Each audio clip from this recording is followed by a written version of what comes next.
Okay, good evening, everybody. We are now going to reconvene from our closed session. Ms. Interim City Attorney, will you please report the closed session action? Yes, thank you. The City Council recessed to closed session at 5:45 this evening to discuss the two items of business listed on the posted agenda. The City Council spoke about those two items and took no reportable action. The closed session finished at around 6 p.m. And that concludes my report. Thank you very much. Thank you. Before we begin the regular City Council meeting open session, I'd like to remind members of the audience that anyone wishing to speak during our public comment must obtain a number card from the city clerk. Lining up will no longer be permitted, and each speaker should remain in their seat until their number is called. The time clock will begin when you begin your comments. If you do not receive a number card and wish to speak on items on the agenda or non-agenda, please proceed to the back of the room and city staff will issue you a number. There are 3 colored number cards for this meeting. The purple card will be used to speak during the public comment period for the first public hearing item, and the pink card will be used to speak during the second public hearing item. The green card will be used for the general public comment period. And also, I would like to remind members of the public that the city's meeting rules contained in the Downey Municipal Code prohibit any conduct that disrupts, disturbs, or interferes with the orderly conduct of the meeting. Speakers who violate these rules and cause a disruption will receive 1 warning, and then they will be removed from the meeting. Violations of the rules of decorum for council meetings may also result in an administrative fine under the municipal code or citation for a misdemeanor under Penal Code Section 403. Pursuant to the Downey Municipal Code, speakers will be given the allotted 2 minutes. It's not 3 minutes, it will be 2 minutes for public hearing and 2 minutes speaking time for agenda, consent calendar, and non-agenda items. Members of the public who submitted written public comment for the meeting will be allowed to speak during the public comment period if they wish. Copies of the meeting rules are located in the back of the chambers. I will now call to order the regular City Council meeting, the open session. The time is 6:38. City Clerk, would you please take roll? Yes, Mayor. Councilmember Horn, Present. Councilmember Sosa, Present. Mayor Pro Tem Trujillo, Here. and Mayor Frometa. Present. I will now like to ask Councilmember Sosa to lead us in an invocation.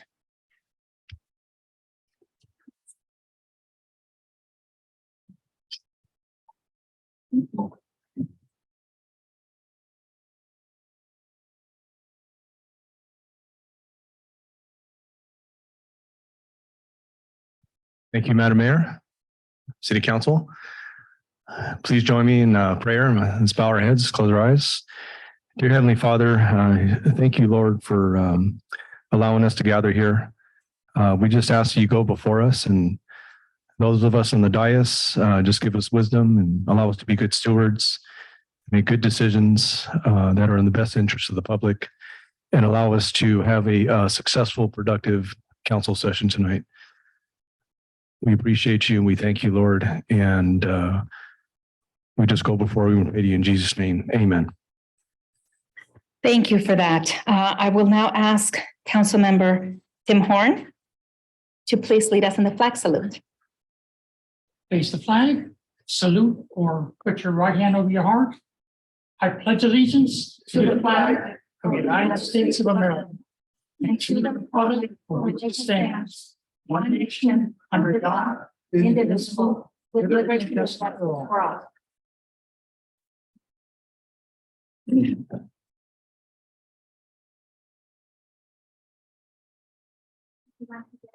And good evening, everybody. This is now the time for City Council member announcements, requests for future agenda items, and conference and meeting reports. I will start with my far left, Councilmember Timothy Horn. I do have a future agenda item.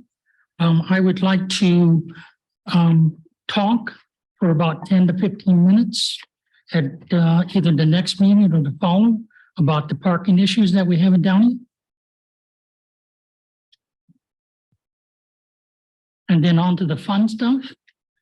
I did my ride around with the police, and I thank the police department and Chief Murray for allowing me to ride along. I spent the entire day and night with the police because I wanted the full experience. I started out with Officer Runyon for about 3 hours and 28 minutes. We toured different parts of Division 2 or Section 2 and 6 beats. We did 6 beat, 3 beat, 1 beat, and 4 beat, which is basically District 2, 4, and 1 on our tour. I pointed out different issues. 30% of the issues that the public relayed to me, we did found existed. We did have to issue a few citations. And I was informed that part of Rancho Los Amigos from Gardendale to Imperial has now been given to the from the county to Downey Department to patrol, thus putting extra pressure on our police force in patrolling that instead of being somewhere else. In the afternoon session, I really enjoyed Motorcycle Officer Diaz. We spent 3 hours and 48 minutes. We patrolled just about every school around. We found issues at every elementary school and minor problems at the 2 high schools. If we ever want to cure our parking issues, he is the man to see because he had the answers for everything. And then I finalized with David, I think it was David Van. He's with the department. And we had a final discussion on future events if we needed to be. The only thing I regretted in jest is that I was told I had to pay the $71.42 of gas. So in jest. And that concludes my report. Thank you, Councilmember Horn. Moving on to Mayor Pro Tem Trujillo. Thank you, Madam Mayor. Good evening, everyone. I had the opportunity to attend the Chambers social at Spring Hill Suites. Congratulations, well attended. It's a beautiful option to the Embassy Suites. If you have guests traveling from out of town, I suggest you recommend Spring Hill Suites, maybe take a visit and look at their amenities. I was able to attend a neighborhood watch in the Orange Estates. Thank you to Alejandra Vargas and family for putting that on and hosting that. I attended the Southeast District Bar Association State of the Courts. As you know, Downey has its own courthouse, and got to listen to Judge Olivia Rosales talk about the state of the courts.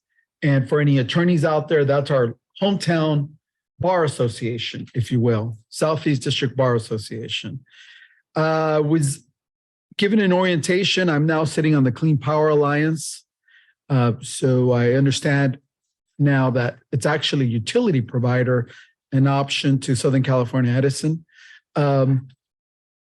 I was not able to attend, but I did buy a ticket for the 1020 bowling tournament. The 1020 club, if you will, is very instrumental in helping at-risk youth, teenagers. So if you know of any teenagers in Downey in our school system that might need some attention, I suggest you look into the 1020 club that's now headed by Mr. Ronnie Fernandez. Went to the soft opening of Bella's in downtown Downey. Good luck to Bella's. It's a chic little bar, if you will, on the corner of 3rd and Downey Avenue.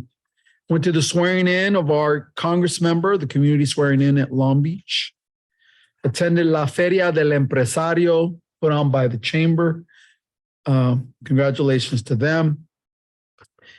And In terms of items, I would like to see how soon we can get an RFP out for a company that will promote our city properties for filming. I brought this up before. I've not forgotten about it. I think it's an opportunity for us to generate revenue for the city. So we'd like to see if we can get that RFP issued. And I would like an update on electronic plan submittal in our city. Where are we with that? When will architects or homeowners who are looking to modify or add to their homes, or businesses who are looking to start businesses here, when are they going to be able to submit their plans electronically, as many other cities are doing now? We must make better use of technology. I would like to know the update on where we're at with that. With that, that concludes my comments and agenda items. Thank you, Madam Mayor. Thank you, Mayor Pro Tem Trujillo. To my far right, Councilmember Sosa. Thank you, Madam Mayor. Good evening, everyone.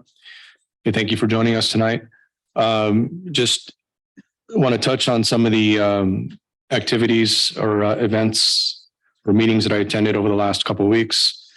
I did get to join the Celico Workforce Development Board meeting to discuss some of the initiatives they're working on to support the workforce around the region. And we're looking to they do a job fair every quarter in different cities around the region. So we're looking to host one here later this fall, and looking to go pretty big on that to get as many job applicants in front of these employers as possible, and some big employers there as well. I also attended a meeting, legislative committee meeting through Contract Cities. Got to hear some of the proposed bills and some of the bills that are coming down the pipe to just keep us aware, and anything anything relevant, I'll keep you guys posted on that. I also did as well attend the La Feria del Empresario ceremony this past weekend, and I'm not sure what the final numbers were as far as the attendance, but was impressed by the level of attendance at the free workshops that were provided. And these workshops were able to teach those in attendance anything to do with finances to building a business and tax strategies, what have you. So anything to uplift the local business community. This one was focused on the Latino business community. I'm all for. Also earlier today, I did attend the ribbon cutting meeting for Top Golf. Top Golf is coming to the region at Montebello Golf Course. They're going to go ahead and modify that what used to be an 18-hole golf course. They're still going to keep 9 holes and incorporate the Top Golf concept with that. So pretty exciting for that in the region. And I think they're going to do really well there. I do want to make you aware of or just share some upcoming events that are coming up in the community. This Saturday, West Downey Little League opening day ceremonies will take place at Columbus High at 10 a.m. It's from 10 a.m. to 12 p.m. If you're free, come on by. I myself was involved with West Downey Little League as a coach and board member for many years. It's a pretty exciting, fun day. And also Saturday, March 11th, a couple of events. One of them has been working over the past few weeks with VPAN, the Veterans Peer Access Network, to set up a free veterans breakfast. This is open to all veterans. You can bring a guest, and that's in conjunction with the City of Downey, Department of Veterans Affairs, and the Veterans West Battleship, Iowa. That's going to be at from 9 a.m. to 10:30 a.m. at the Columbia Memorial Space Center on Saturday, March 11th. And also that same day is going to be the Downey's first inaugural Special Needs and Awareness Fair at Apollo Park from 10 a.m. to 2 p.m. I will be attending both those events, and I'm really looking forward to that. So I do have one ask of staff. I'd like staff to conduct a study on a community garden concept for the city of Downey. And I'm not sure if we've ever looked into that as a city, but I know it's a pretty, I've been talking to several residents, numerous residents in my district and well, actually throughout the city. And community garden seems to be of interest of our residents. I know Santa Fe Springs has one and Long Beach has one just behind the shopping center over there. And I think it would be a great thing to look at. Those who don't really have yards or those that live in apartments, if they need somewhere to garden, I think it's a great concept. And if you can come back and provide some information of whether we've looked into it or, what possible grants are available, just to get that conversation going. Thank you. And that concludes my comments, Madam Mayor. Thank you, Councilmember Sosa. I'm going to keep my comments brief. I know we have a lot of presentations and a busy agenda before us. I want to welcome all of you tonight. It is so good to have all of you here joining us in person, and those of you that are joining us via YouTube as well. I attended many of the same events that my council colleagues mentioned during their comments. I think it's important to highlight the Neighborhood Watch meetings and the Neighborhood Watch program that the city has. It's a robust program with over 250 community groups. And of course, after COVID, these groups regain momentum. I do want to encourage our community to get in contact with Stephanie Arroyo from the police department if you are interested in forming a Neighborhood Watch program in your block and becoming a Neighborhood Watch captain. One of the things that it makes Downey and our neighborhoods safer is the see something, say something in that camaraderie between neighbors in taking care of each other. I do want to let you know that we have a new item that you're going to be seeing very soon, and that is Mayor Frometa's 90-second roundup. And in an age of social media and the expediency of things, I know that many of our residents would like to know what is happening. And with that, I will be providing every 2 weeks 90-second short clips, short videos as far regarding events, important happenings in our city. Many of you have asked me, Mayor, where can I find a listing of everything that is happening in the city? Well, certainly some of our local newspapers carry a calendar of events for city specific related events. You can visit our website and under events, you can find those. But again, Mayor Frometa's 90-second roundup videos will be coming up soon. And I have a couple of things for staff. Well, I have another announcement too. Coffee with the Mayor is coming up March 23rd at the Columbia Memorial Space Center. That will be a Thursday from 6 p.m. to 8 p.m. I invite you to join me and we can discuss all things Downey. By then, we will have our new city manager, Roger Bradley. And I think we look forward to seeing our community then. A couple of things for staff. I know that many residents continue to reach out to me regarding illegally dumped items in different corners of our city. And this is something that we really continue to pay attention to. I know that they've indicated they submit the request via the Downey app.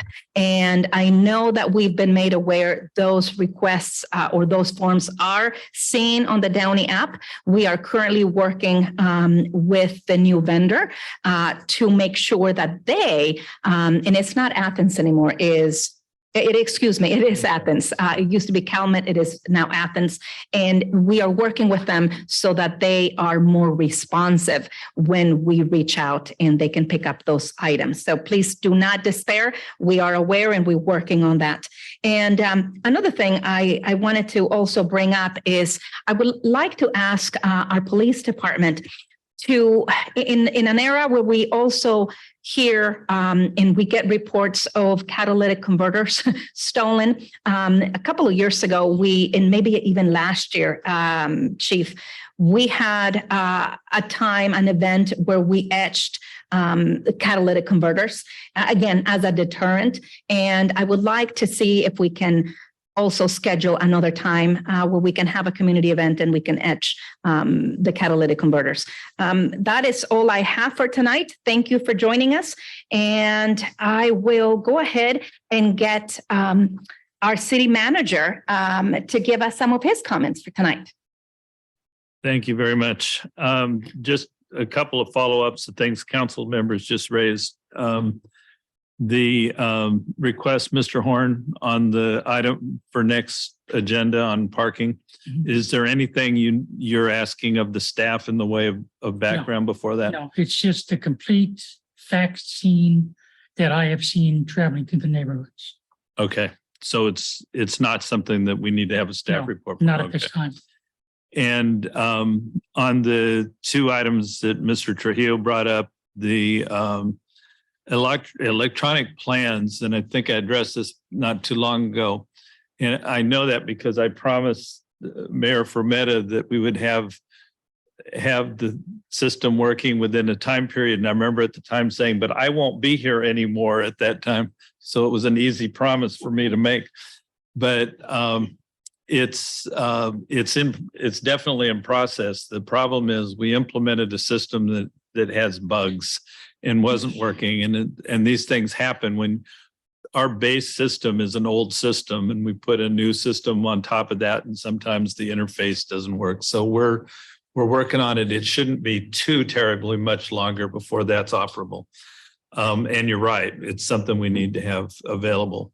The RFP on filming, we actually have another concept that we're going to bring in as part of that to discuss with the council. So we'll follow on that. The good news is I believe the Athens rep is watching our meetings these days because I've heard that he's heard the comments. So we will ask him again to make sure that they follow up on the issues that we relate to them. And I thank him for paying attention to our meetings and hope to be able to report soon that they're on top of it. Other than that, the items that I've been reporting on regularly to the council, the Manzanar fence is designed and we're getting 3 bids. We got one really good bid and we're ready to go. Our process requires 3 bids and that takes a little bit of time. And as you may have noticed, we've had a little rain lately. So the Public Works Department's been very busy. I want to thank all of our departments, Public Works, Police, Fire, Parks and Rec, all the field departments for the work they've been doing in light of all of the rain and the flooding and trees down. And Downey has done quite well in the last few weeks. And as you watch the news, you can see that isn't universally true. So I thank all of the team and the people at home for being able to handle this. So we will respond to all of these issues. And Mr. Ojeda, if you will talk to me, I want to come, if you're around tomorrow, I'm going to come see you. Okay. Thank you very much. Thank you, Interim City Manager Scott. And I did want to bring up one last thing for staff. And I know that City Manager Scott has been working with the Ojeda family, who has been here week after week, meeting after meeting with their precious little daughter. Thank you for joining us tonight. And that is the situation we have on Cecilia Street off of Orenday. And again, we need to be able to connect with our partners in the city of Norwalk, because we're right on that border, and families do not feel safe as that curve is making it is making it very easy for people to speed. And there's been numerous accidents reported, and I know we have another family present here tonight.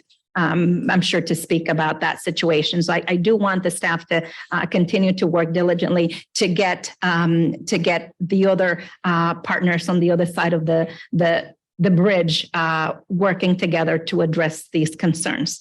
Thank you. So now we are going to move down for presentations. Thank you.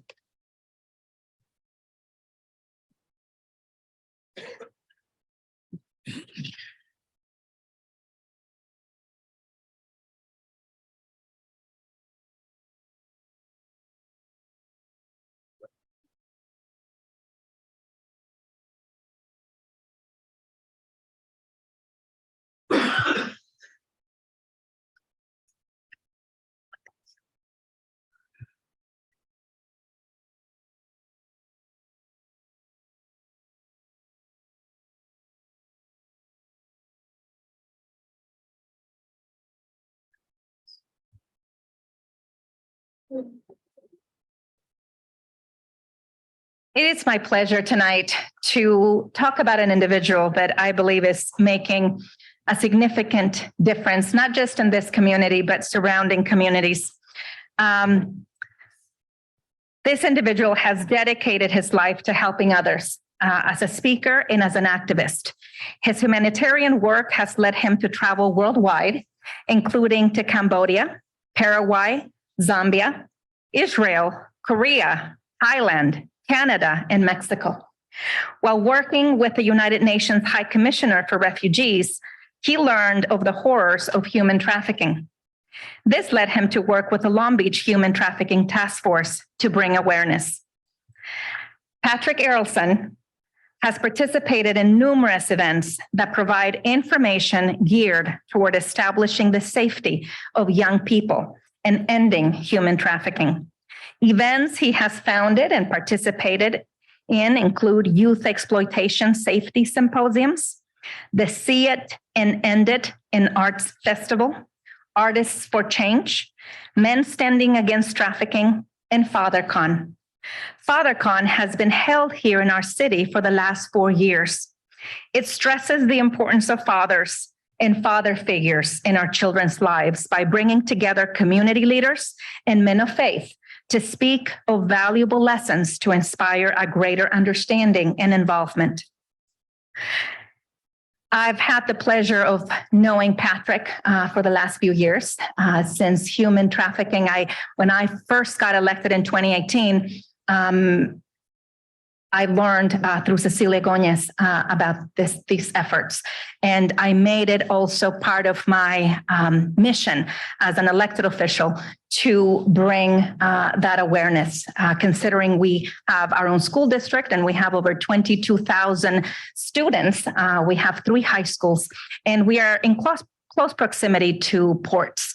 And it is, and of course, as a mother of 4 as well, it is important for me. And I think it is important for all of us as a community, as parents, to be aware and to continue to bring awareness regarding this issue.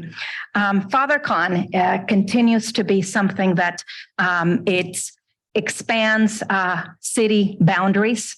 And again, in a time where families are under in such a state of crisis, we have 90% of the youth in prison today came from a fatherless home, where we have 85% approximately 85% of youth homeless or runaways come from fatherless homes.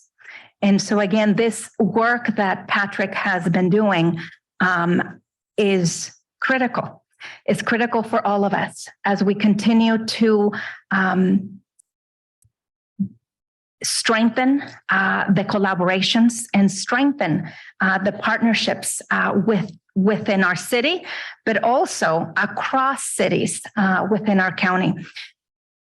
The next generation is here, and it is incumbent upon us to make sure that we are utilizing our gifts and our talents to be role models and to be father figures, mother figures to a lot of the children, a lot of youth in need.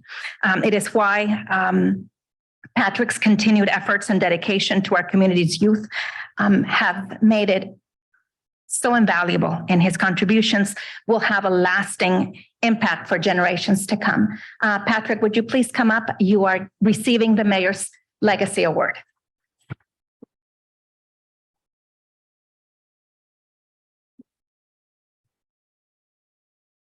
Congratulations. You would like to see the word.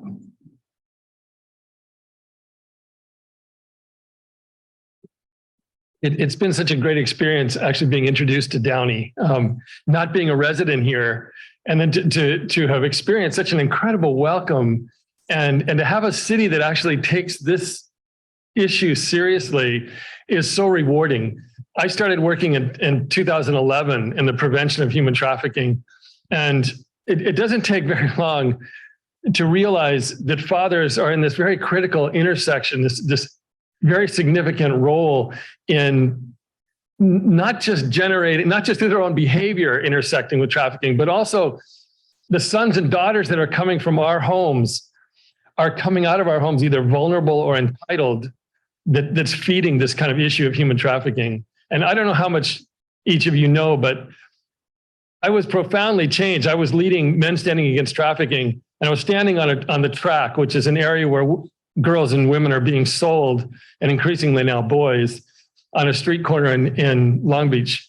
And a Lyft car comes speeding up the street, whips into the parking lot. This very powerful Black woman gets out of the car, storms up to me, gets right in my face. And I don't know what to expect, but I'm ready for whatever's coming. We're holding signs saying Men Standing Against Trafficking. And sometimes that kind of attracts a variety of people. So she comes right up into my face and she says, "Thank you." She goes, "Thank you for being here." She said, 5 years ago, I was being sold on this corner.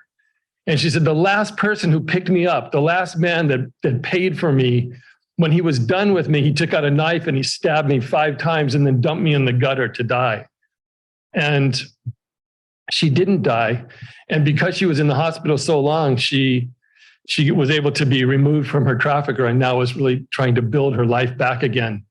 But there are things happening in our community for all of us. We have young people that are climbing out of their bedroom windows at night because their trafficker has told them he's got a customer for them.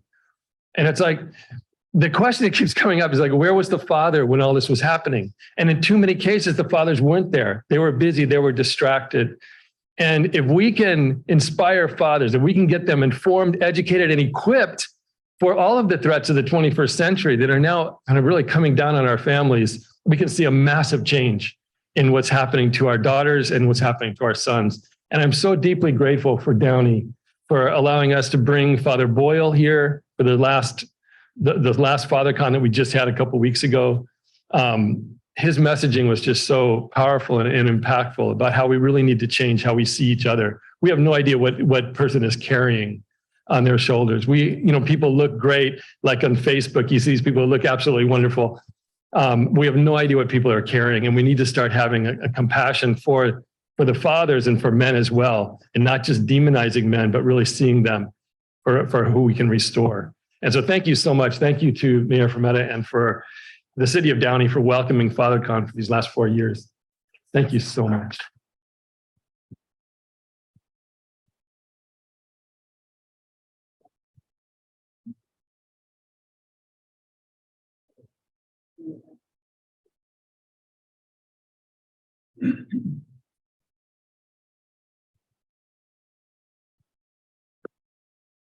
Next, I would like to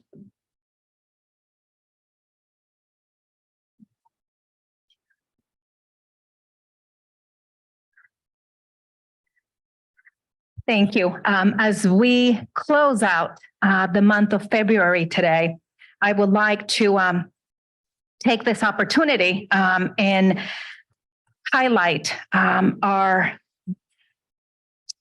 gratitude to our Black Americans and to recognize Black History Month. And I would like to call up Cerritos College Board of Trustees, Ms. Dawn Green, who is joining us here tonight, as well as Dr. Fierro.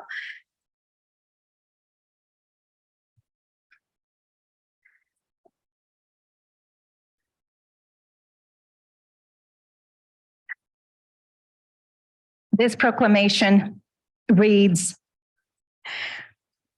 whereas shining a light on Black history today is vital to understanding ourselves and growing more potent as a nation as it has ever been. And whereas this is why we must take the time to celebrate Black Americans' contributions, honor the legacy and achievements of generations past, reckon with centuries of injustice, and confront those injustices that still plague us today. And whereas our nation was founded on an idea that all of us are created equal and deserve to be treated with equal dignity throughout our lives.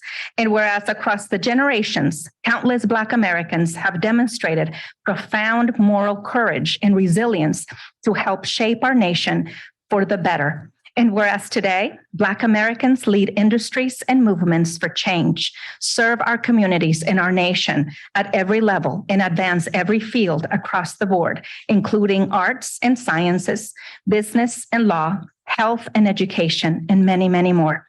And whereas in the face of wounds and obstacles older than our nation itself, Black Americans can be seen in every part of our society today, strengthening and uplifting all of America. And whereas we celebrate National Black History Month, let us recommit ourselves to reaching for that founding promise. Now, therefore, I, Claudia Frometa, Mayor of the City of Downey, do hereby proclaim February 2023 as National Black History Month.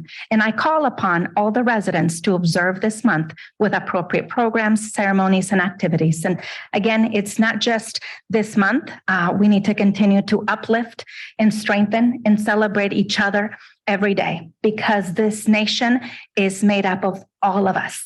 Different races, different cultures, different creeds, different religions. And this is what makes our nation strong. And thank you, Trustee Green, for being here tonight with us. And thank you, Dr. Fierro. Would you like to say a few words? Yes, please.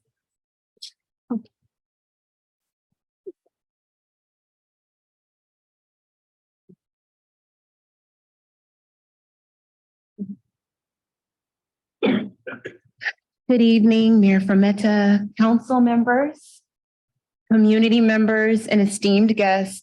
I'd also like to recognize Dr. Farrell for being here with me this evening and joining me tonight on behalf of Cerritos College as trustee for Area 2. It is a privilege and an honor to stand before you this evening because I represent my ancestors' wildest dreams. I am what they fought for, what they prayed for. It is like I said, such an honor to hear the words of the proclamation tonight, because that's exactly some of my talking points. But I just want to just let you know that it is truly an honor to be here to accept the proclamation on behalf from the city of Downey. And as we close Black History Month, with today being the last day, it is just a reminder that Black history is American history, right? While some of the historical contributions and achievements of Black Americans have not always ended up in our textbooks, in curriculum, the vast stories of African Americans who helped develop our nation, those recognized and recognized, have forever changed our world.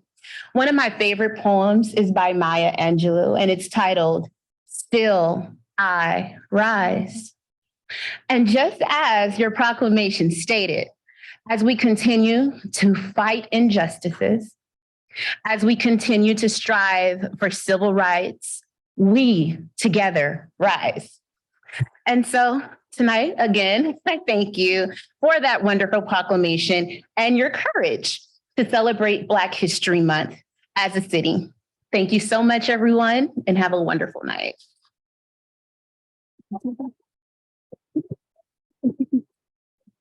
Nice to see you.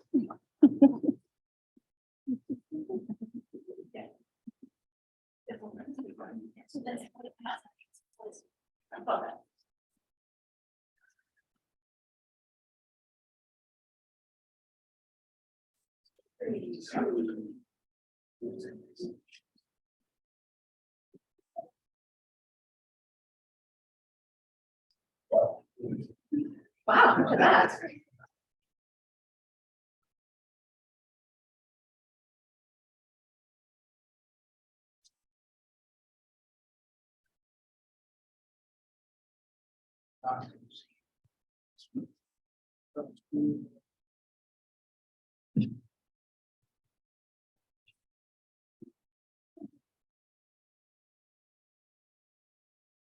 Doctor.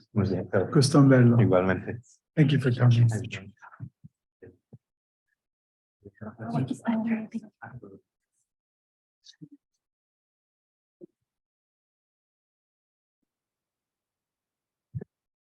Thank you again. Moving on, I would like to present a very special certificate of recognition from the office of Congressman Robert Garcia. May I have Christopher Perez come up?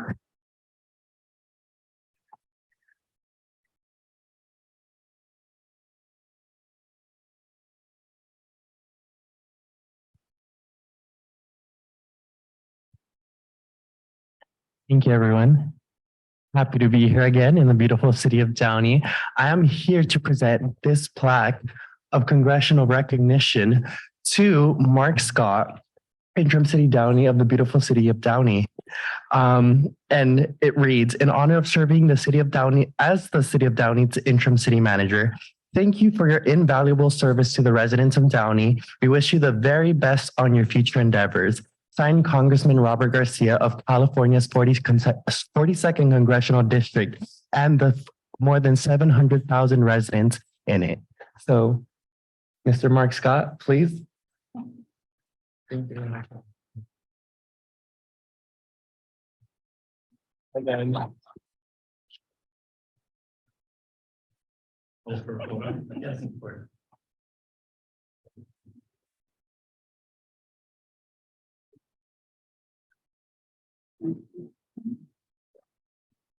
Thanks very much. I know Mark is quite modest and he doesn't like this recognition, but I have to tell you, we, as you know, our city went through the most turbulent times in our city's history. And I want to thank Mark for his efforts and his diligence in helping us move our city forward and helping us to get to where we are today. We were able to get a new city manager. And I know that the time with us was a bit turbulent given all the circumstances, but I just want to say, Mark, thank you.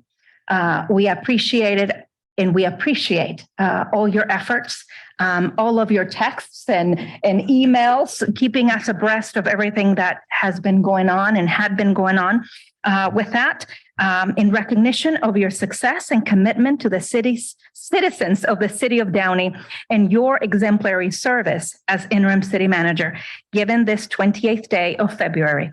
Thank you, Mark Scott. All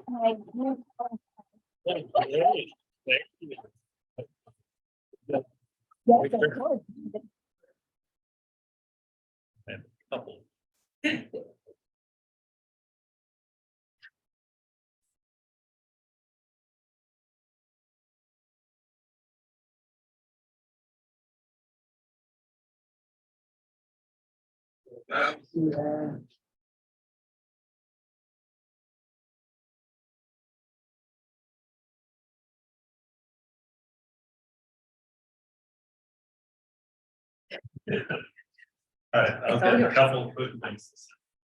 Take your time. So if anybody wants an experience of humility, try being recognized after we heard about the incredible heroic efforts to combat human trafficking and other refugee issues of such importance, and then followed the Black History Month presentation where we talked about the heroics, the courage, and the legacy that Black Americans have created in this city. And then come up and be recognized for 7 months where I swear my biggest risk was paper cuts. I'm following city managers in Downey who served 22 and 11 years respectively, and I'm putting in my 7th month. So for that, I get recognized, and that's too much. That's too much, but But it is my honor and privilege to get to have been part of this wonderful community, even for such a short time. And I want to thank the council for giving me that chance. And I want to thank my colleagues on the staff who've been just incredible to work with. Gilbert Levas told me when I took this that I was going to find that I got a chance to work with some of the finest professionals around. And he was absolutely right. And I thank each and every one of them for what they've done. And I've loved working with this community. I will tell you, I'm a city manager who's worked in, I've been city manager of 9 cities. Yeah, I can't keep a job. And Downey is one of those cities that I put on the short list of cities where people are so genuine. These are, you are genuine people who don't feel entitled. You feel like you love the community you live in and you want it to be the best it can be. And I have so much respect for that in this community. So I can't do goodbyes. Thank you. Thank you very much. Oh, thank you.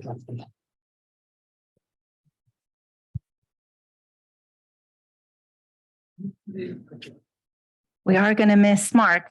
We definitely are. Moving on, I would like to also have the certificates of appreciation for our Downey Christmas Parade volunteers. And I would like to call upon the Executive Director of the Chamber of Commerce, Michael Calvert, as well as the Chamber President, Carmen Gonzalez Padilla, to assist.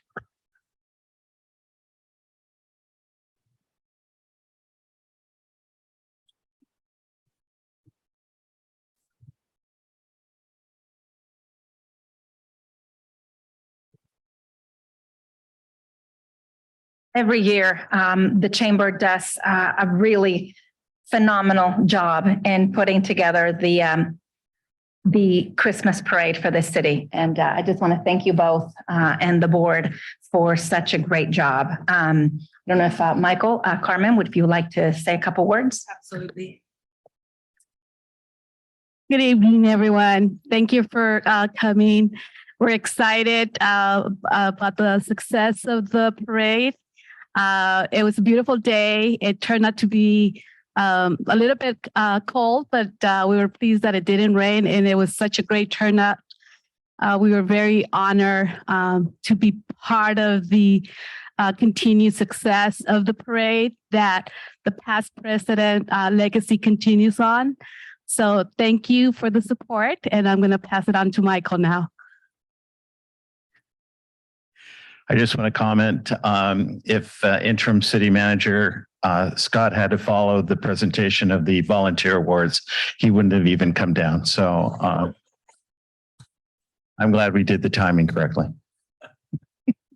Well, thank you all. I would like to call on Maria Fernandez. And again, these are certificates for individuals that participated in the parade, Christmas parade volunteers. And thank you for your dedication and contributions to the 2022 Downey Christmas Parade. I know we're ending February, but this is the first night we have all these presentations. Congratulations.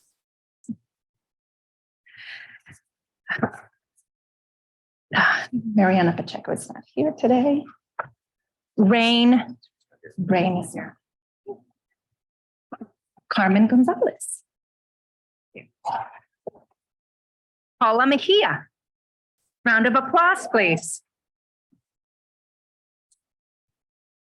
This is for Paula. Larry Garces.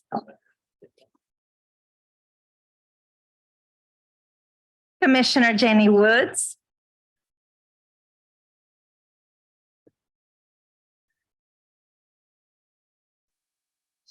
Thank you, Jeannie.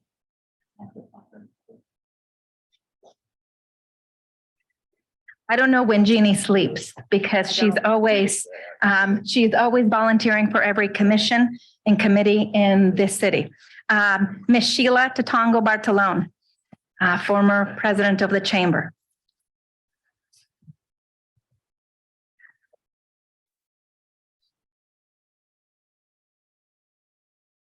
Daniel Andrade.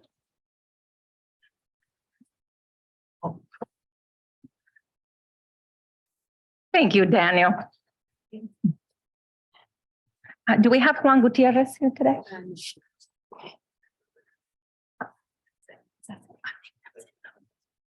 That's everybody. Okay, well, thank you. Thank you all. If we can go in the front for a photo. Council colleagues, would you join us? Michael.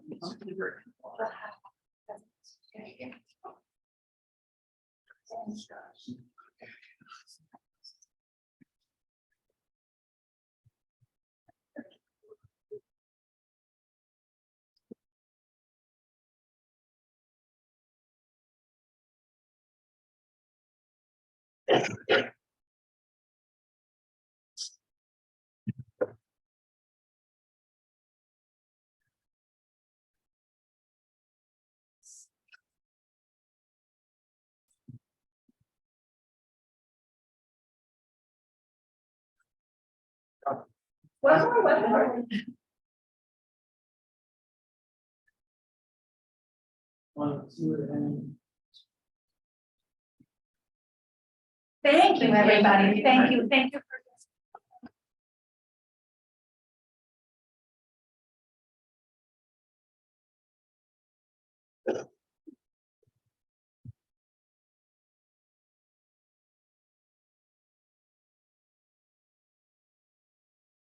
I will now like to call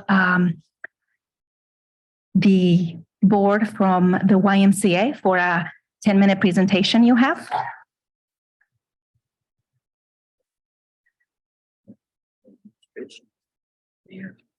There's a pilot. Hey, is it better to do it this way or the other way? Yes.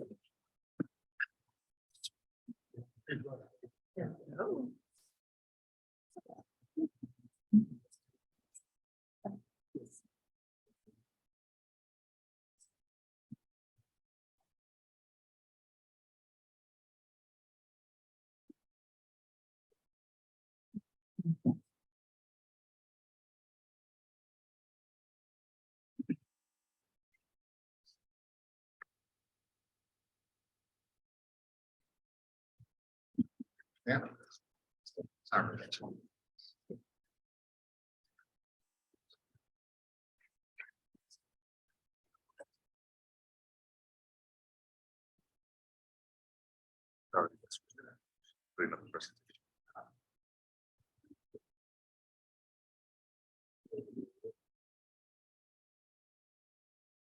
Perhaps we can take a 2-minute recess while we get this started. Take a 2-minute recess while we get this PowerPoint loaded. Thank you.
Go ahead and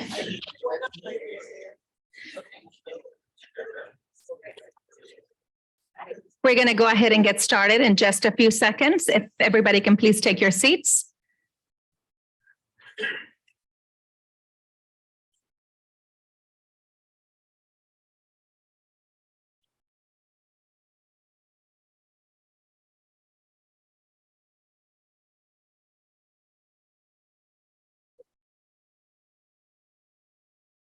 Okay. Thank you. We have the board from the YMCA here this evening. Go ahead. You have 10 minutes. Can we have the microphone on for them, please? Hello, City of Downey, and thank you so much for making this time available to us. My name is Mark Dengler. I am the Chief Operating Officer for the YMCA of Metropolitan Los Angeles, in which the Downey Y is one of our 27 Ys. I want to give you a little history, and then we're going to make our pitch.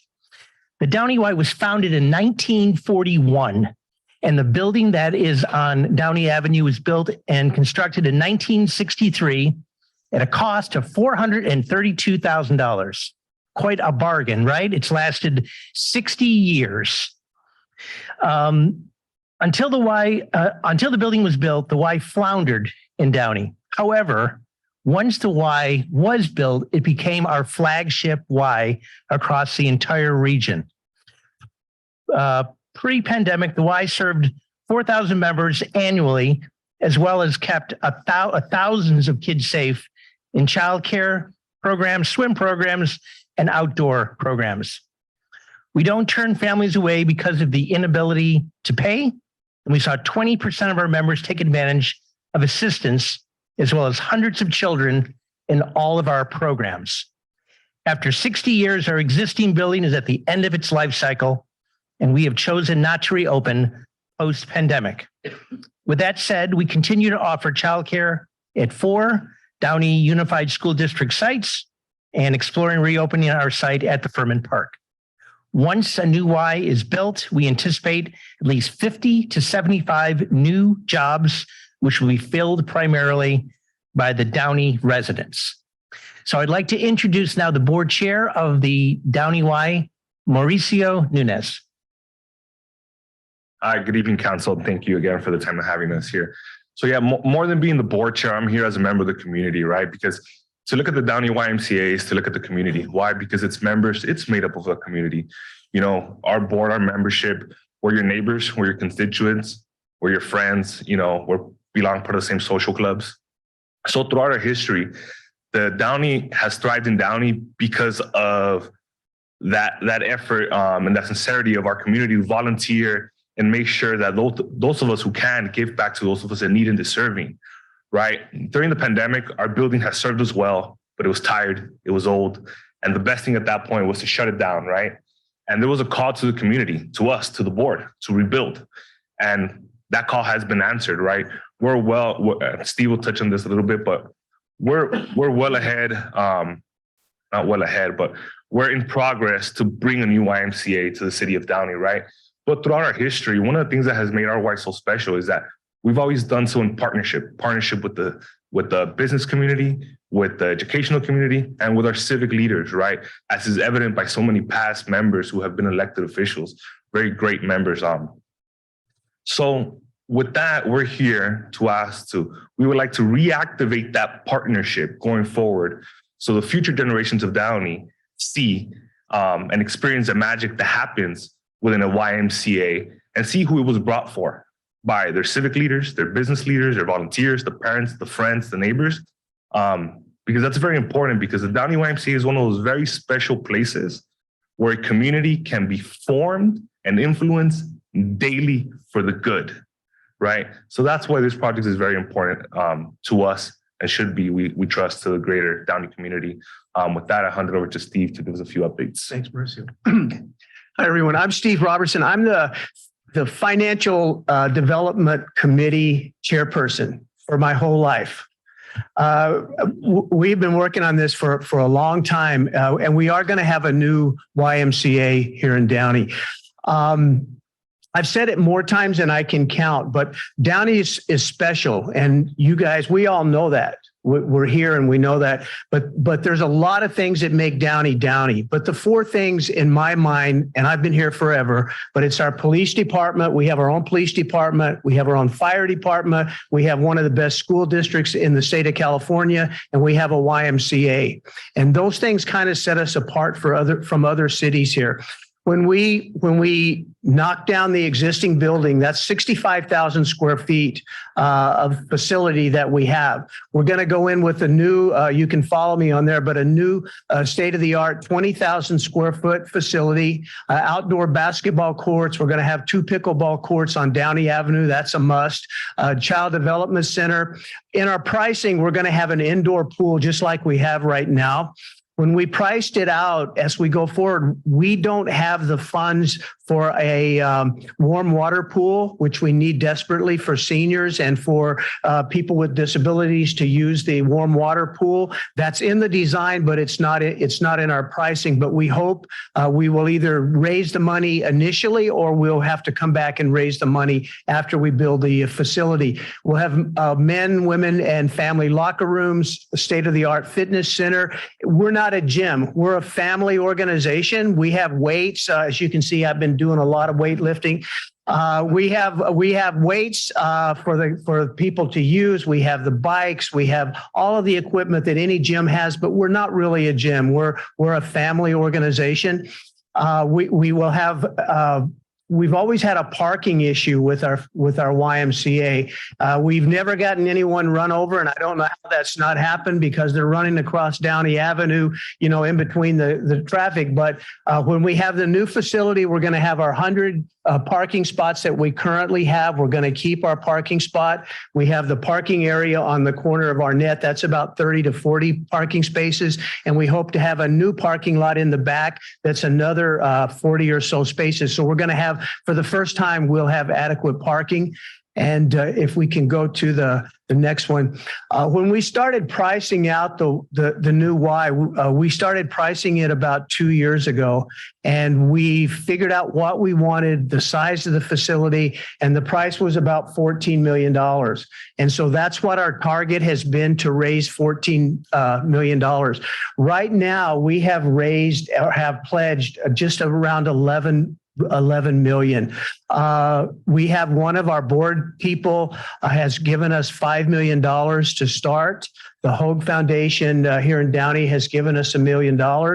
We had $1 million in the bank when we started. Our board of managers, a board of directors, but we call them a board of managers, have pledged somewhere between $700 and $800. Selena's helping me with this. $700 and $800,000 from our board members. We have 100% participation from our board members, and we had Christina Garcia before she left her seat as the assembly person. She managed to tag us with $3 million to use toward our facility. So we have right now just around 11 million that's either in the bank or pledged. We still have to raise the rest of the money. One of the reasons that we're here today, what I want to ask, we need help from the city in 2 areas. We are going to have, I told Councilman Trujillo the other day, we are going to have a YMCA, a new YMCA in Downey, come heck or high water. There's going to be a Y there. But we need the city to be proactive to help us with this project. Cities and planning people and different behind the counter people can sometimes make projects difficult for us.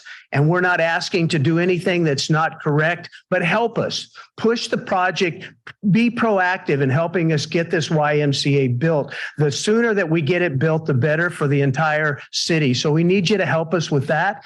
And I'm kind of bold enough. I would like to ask if the city can help us with the donation to go toward, and that's something you can think about. We're not asking for a commitment or anything tonight, but maybe the city can talk about that and even make a donation to help us with the new YMCA. If you do make a donation or a pledge, it can be spread over 3 years. So we would like for you to consider helping us with that as we go forward. And we would be glad to take questions, and hopefully we'll be able to answer them for you. Unfortunately, we're not able to take questions. At this point, this is just a presentation. We have this item under administrative reports, and at that time, we will be able to dialogue. But this was to give you an opportunity to present during this time. Very good. You're welcome to stay another hour and a half when that item comes up under administrative reports. Well, The laws did not allow us to have the exchange. well, thank you. Thank you very much for letting us come here and present the picture of what we're gonna have here in Downey Avenue. Same location, Downey Avenue and Arnett. And like I said, the sooner we get it built, the sooner it'll help the city of Downey. Thank you very much. Thank you. Thank you, everybody.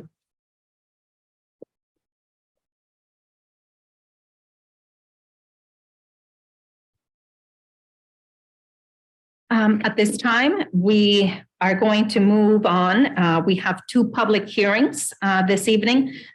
One is the regulation of oversized. Before I move on to this, I just want to thank the YMCA board for their presentation under administrative reports. Later in the agenda, we will discuss further, but thank you for the presentation. There are two public hearings this evening.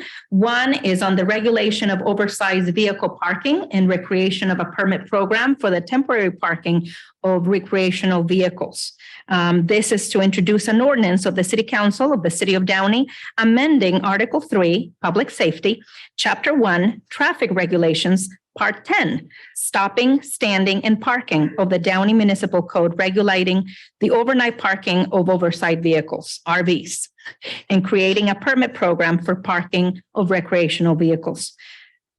The hour having arrived, the public hearing is now open. City Clerk Duarte, do you have a proof of publication? Yes, Mayor. I will make a motion. I need a second to receive and file. Second. Please vote.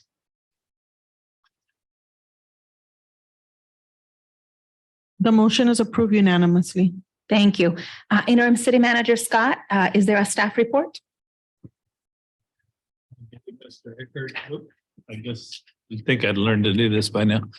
Mr. Eckert, our code enforcement legal counsel, is going to make that presentation. Thank you. Good evening, Mr. Eckert. Thank you for joining us tonight. Thank you, Madam Mayor and City Council members. So this item actually initially came to the City Council back in September of last year. I believe Mayor Formetto was the only one that was actually present on that night that's still here. But what was going on was that the city had received numerous complaints regarding oversized vehicles, both RVs as well as other types of oversized vehicles, box trucks and things of that nature. And so what was presented to the council at the time was a variety of options at how we could address the health and safety concerns and other concerns that were raised as a result of these oversized vehicles. And what was requested by the council at the time was to come back with an ordinance that would regulate the daytime parking of the vehicles, as well as to prohibit the parking of oversized vehicles during nighttime hours, which was set as 10 p.m. to 7 a.m. However, it was also requested that we provide for a permitting program that would allow for recreational vehicles to be parked on city streets during that time. And so that's what's basically being presented to the city council tonight. As you will notice, what's going on is that oversized vehicles are defined within our code pursuant to the California Vehicle Code to be those vehicles that are 22 feet in length or 7 feet in width or 7 feet in height. So we're talking about large size vehicles. And it would also include any type of recreational vehicle irrespective of its height. So that's initially what we're starting off with. Then what we do is we are creating within this ordinance a prohibition for those vehicles to be parked during daytime hours, which would be 7 a.m. to 10 p.m. For more than 4 consecutive hours.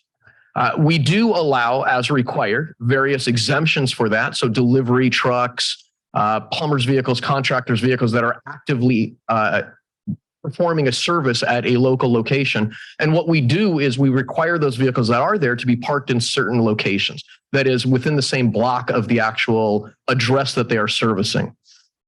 Separate and apart from that, the ordinance provides for a ban of oversized vehicles during the nighttime hours. That would be 10 p.m. to 7 a.m. And there were, again, exceptions for those as well. And some of those exceptions are 2 permitting programs that would be proposed under the ordinance. One would be for residents to be able to obtain permits Those permits, at least as set forth in the ordinance, would allow for up to 15 permits. These would be temporary parking permits issued to residents per year, per calendar year. They would be valid for a 72-hour period of time. And there would be a 24-hour gap in between the expiration of one permit and the obtaining of a second permit. But other than that, they'd be allowed to get 15 of them, and they could spread them throughout the year or do them all during summertime or however they would like to do it. The other exemption would be for disabled parking, and that would allow for persons who have a recognized disabled placard or DMV tag to be able to utilize those for purposes of their recreational vehicle. And again, the purpose of this is to address the various concerns that we have. Sometimes we do have oversized vehicles that are parked on more narrow streets in our city. Sometimes we have them parked too close to intersections where they could block visibility issues, too close to driveways where, again, you're blocking visibility issues. And so that was the purpose behind this ordinance. And that's basically what's being proposed. And I am available to answer any questions. And I believe we have a representative from the police department as well that can answer questions with respect to anything that the council may have. Thank you. Thank you, Jim. I do have a question. Page 3 under regulations and prohibitions. I know that the proposed ordinance explicitly prohibits the parking of oversized vehicles during recreational vehicles, including recreational vehicles, as follows. The daytime hours are no parking on any public street, alley, or highway for any period exceeding 4 consecutive hours between 7 a.m. and 10 p.m. Now, one of the concerns I would have is that you would have vehicle X parked in this location for 4 consecutive hours, and then immediately after that, move a few feet down or the next street over and continue that, thus continuing to have this issue, because the argument will be, I've only been there 4 hours. So I think the spirit of this is really to eliminate this, and that's why we are creating the temporary permits for temporary parking, as opposed to still, because I can see it, and I see this situation. In fact, it's gotten worse since last September along Woodruff and along certain areas on Stewart and Gray or Imperial, and I think that's problematic. And as Madam Mayor may remember, what was originally being proposed was actually a complete ban at the time to prohibit them from even being parked during the daytime without a permit. And it was a former Commissioner LaPlante who requested to remove the permitting requirement during the daytime hours. So what we did propose as part of this is that those vehicles that are being parked there, if they do move, they can't be moved onto another location within the same block. But again, we do still have those requirements that you park for purposes of servicing something within that block that you are actually servicing. So the idea behind that, and that's in section 3182.5 sub A, sub small a, it would require you to move to a different location that's not within the same block. So we're trying to prohibit them from doing that kind of shell game where they're moving 100 feet up, but still on the same block. Now, if they are not on the same block, then they're technically not supposed to be parked there at all, because again, those vehicles are being parked for purposes of servicing some type of activity there. But I will say that it's going to be an enforcement issue, right? I mean, there will be a component of it where, like anything else, like any other type of parking violation, we're going to have to confirm that there is a violation, that it is exceeding the time, and so on and so forth. Sure. Council colleagues, any questions? Let me add to the mayor's point. Everything here is based off of public street. Let me give you a scenario. I live on one of the streets, on public streets around Furman Park. I move it 4 hours, after 4 hours, to the park, which is not a public street. I do it during the daytime. I can park there 4 hours, additional 4 hours. Is there some way you can get around that loophole? So I will say that this ordinance was drafted with the specific intent to address only public parking. We do already have some regulations in place that deal with the parking of recreational vehicles on private property. And obviously within the park, we've got the issue with respect to whatever parking regulations there may be inside the park itself. We did try to address with respect to some locations that are parking lots. And if council will look at section 3182.5 sub B, we do address parking lots or structures that are owned, controlled, or operated by the city with respect to nighttime parking. That won't necessarily impact the parks because they're closed at those hours anyways, but would impact other locations. So this wasn't originally designed to address people moving it into the parking lots at the park, but of course it could be something that could be included within this. Yeah, because I do see this every day. People park, what they do is they move it during the day and they move it over towards the park. And then once the park closes, they move it back onto the street. Well, they wouldn't be able to do that here without a permit because all of these oversized vehicles without a permit would be prohibited from being parked on the streets during the hours of 10 p.m. and 7 a.m. So if the park closes at 10 p.m., unless they have a permit, they're not going to be able to move it back onto the street.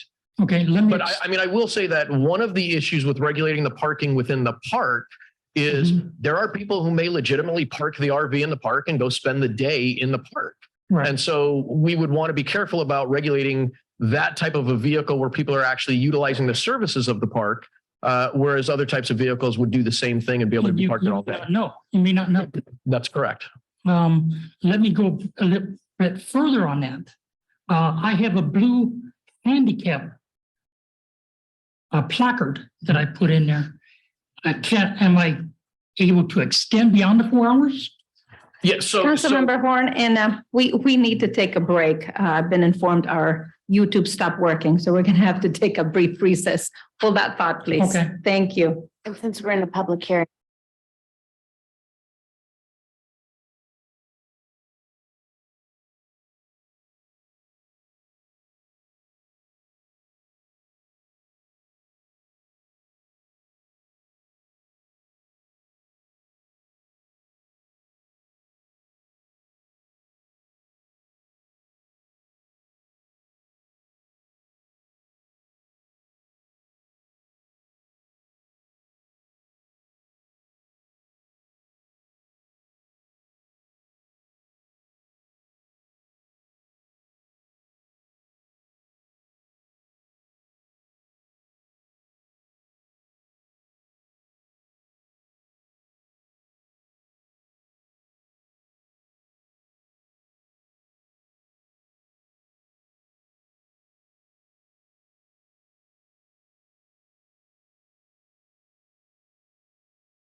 Mic on. There we go.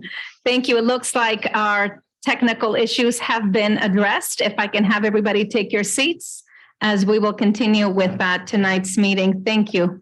Councilmember Horn, you had a question for Council Eckert. Yes. I'm looking into the issue of the American Disabilities Act. I have a permanent placard.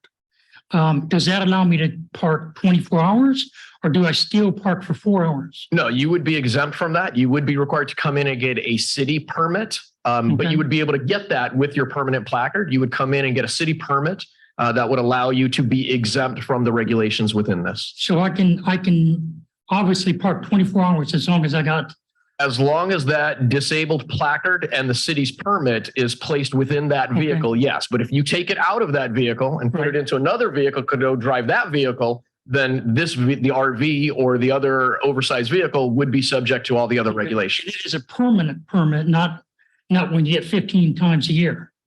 Correct. So that Okay. one, the two different types of permits that we have is one is a temporary parking permit that would be available to all residents within the community where they would get up to 15 of them per year.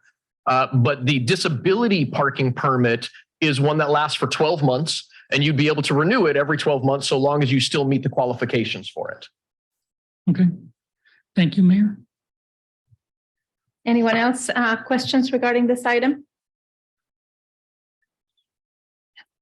Okay, thank you. And I will add that one of the things that, just to throw this out there, is that from an enforcement standpoint, this law would not go into effect until we post up the appropriate signage that would be required throughout the city or at the entrances into the city regarding the prohibition.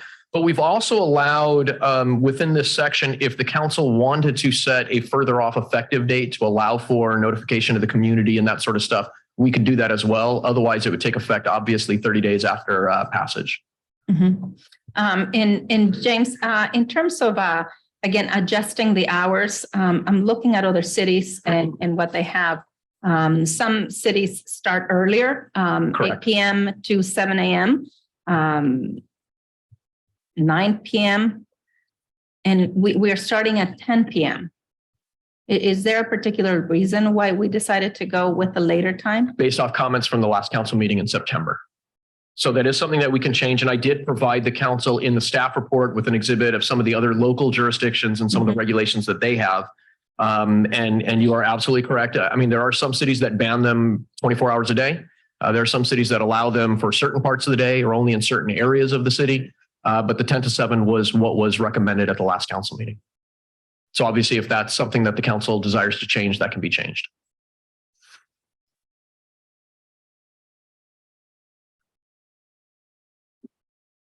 Okay. I think, thank you. I will now open this item for public comment. And City Clerk, thank you for the report. Did we receive any written correspondence regarding this item? We did not, Mayor. Okay. If no written comment, I'm going to go ahead and ask those speakers with, is it a pink card? Purple card. Members wishing to speak on this item, please, speaker number 1, please move forward or come forward.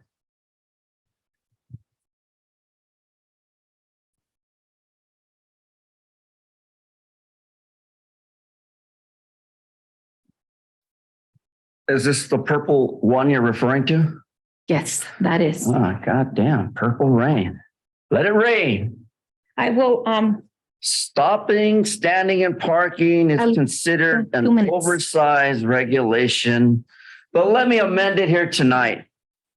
That amendment is if you're disabled, Mr. Horn, you got 3 years medically by your doctor to hold a placard up to those 3 years. And if you're a veteran, you got a placard, it's for life. So tell them 42 USC 1983 politely, fuck off. But the issue here has to do with traffic regulations. And we see that minorities are the ones that are going to be hurt by this because the minorities are the ones sleeping in the motorhomes and sleeping in your neighborhoods because we have a racist, prejudice mayor who hates minorities. Let's face it. If you're white, you're a minority. If you're black, get back. If you're brown, like Trujillo, you have no pride because you don't know who you are. So you allow the city to regulate you by a permit, which is fine.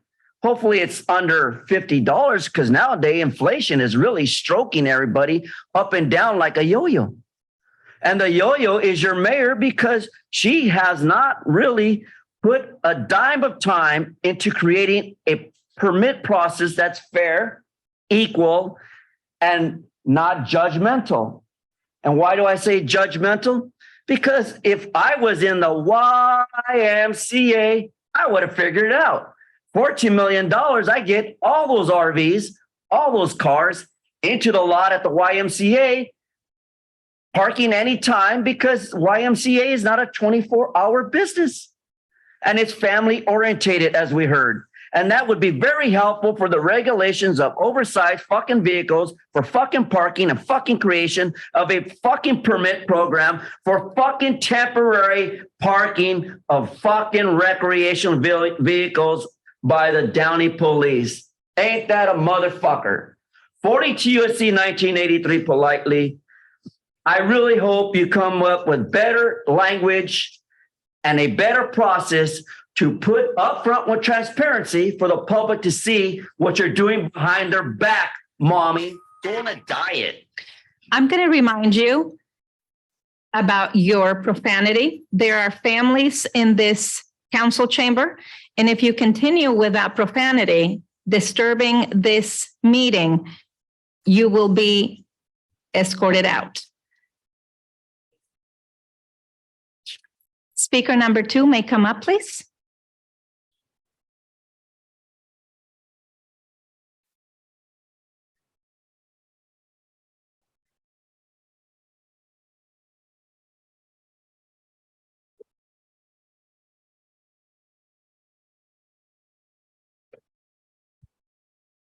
All right, number 2, public hearings. Hey, good job. I've complained about it long enough. Maybe we're going to have some more public hearings. Unfortunately, we only get 2 minutes, and I'd like to see much more public participation in matters such as this. Obviously, there's things going on the street. Does this oversized vehicle, does that include detached trailers? I see those a lot lately. I don't have any data or anything like that. Just observing the last year or two, I've seen a bunch of oversized detached trailers. People are just buying them left and right, and they're up and down the streets everywhere. You're right. You can't see around them, can't see through them. You know, the 90-second deal from the mayor, it'd probably take you 90 seconds to measure one of those things and to get through the tickets that are on the windshields of some of them. But I see homeowners have these things, and they park them out in the streets, and they just block up half the street everywhere. I don't know if that's an issue or not, but it seems what I'm hearing is the intent was to ban these things from the streets and in facilities unless we can get them to pay for a permit. Then it's okay. Is that what I'm hearing? Because that's the issue. If they're not good to be on the street and they're a hazard and they cause a safety problem, what's a permit going to do? They're still going to park it where they're going to park it. It's just a thought. I don't know the answer to this, but I don't think people should be parking them on the streets and blocking the streets and the visibility of around corners and stuff. But is a permit going to solve this problem? Apparently, you might think so. Thank you for that. Speaker number 3 may come up.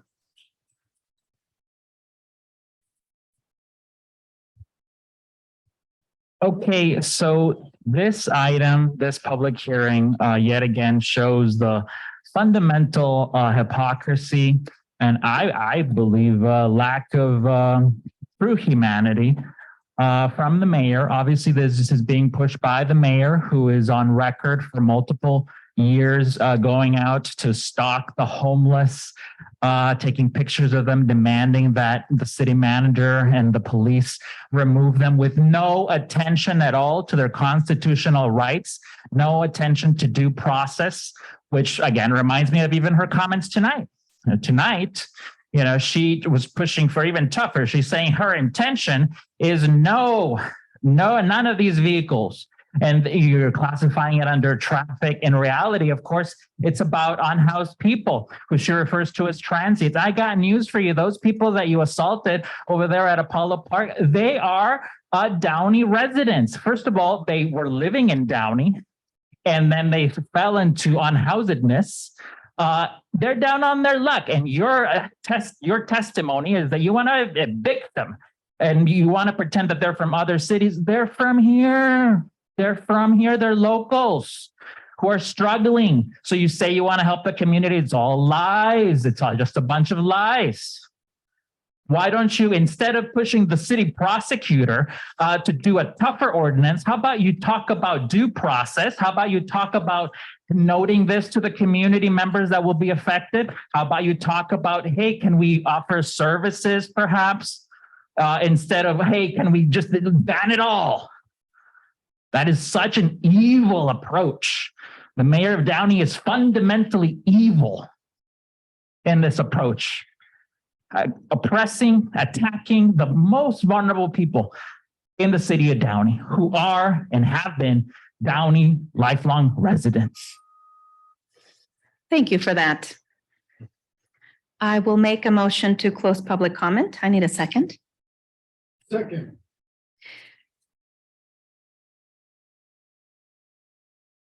Please vote.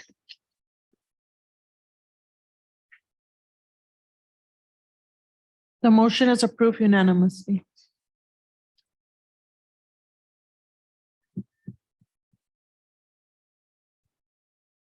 Alicia, I just closed a public hearing, right? Okay. For a minute, I saw that. I'm like, wait, we haven't voted yet. Well, this is a time, council colleagues, we discuss this ordinance. And Jim, thank you for the presentation. As I look at the report and as I look at what other cities around us are doing, I would like to modify the time for an earlier time of 9 p.m. Councilmember Sosa, Councilmember Horn, Councilmember Trujillo, do you have any thoughts or comments on this ordinance? I do. I think once this is passed, what's the timeline as far as enforcing it?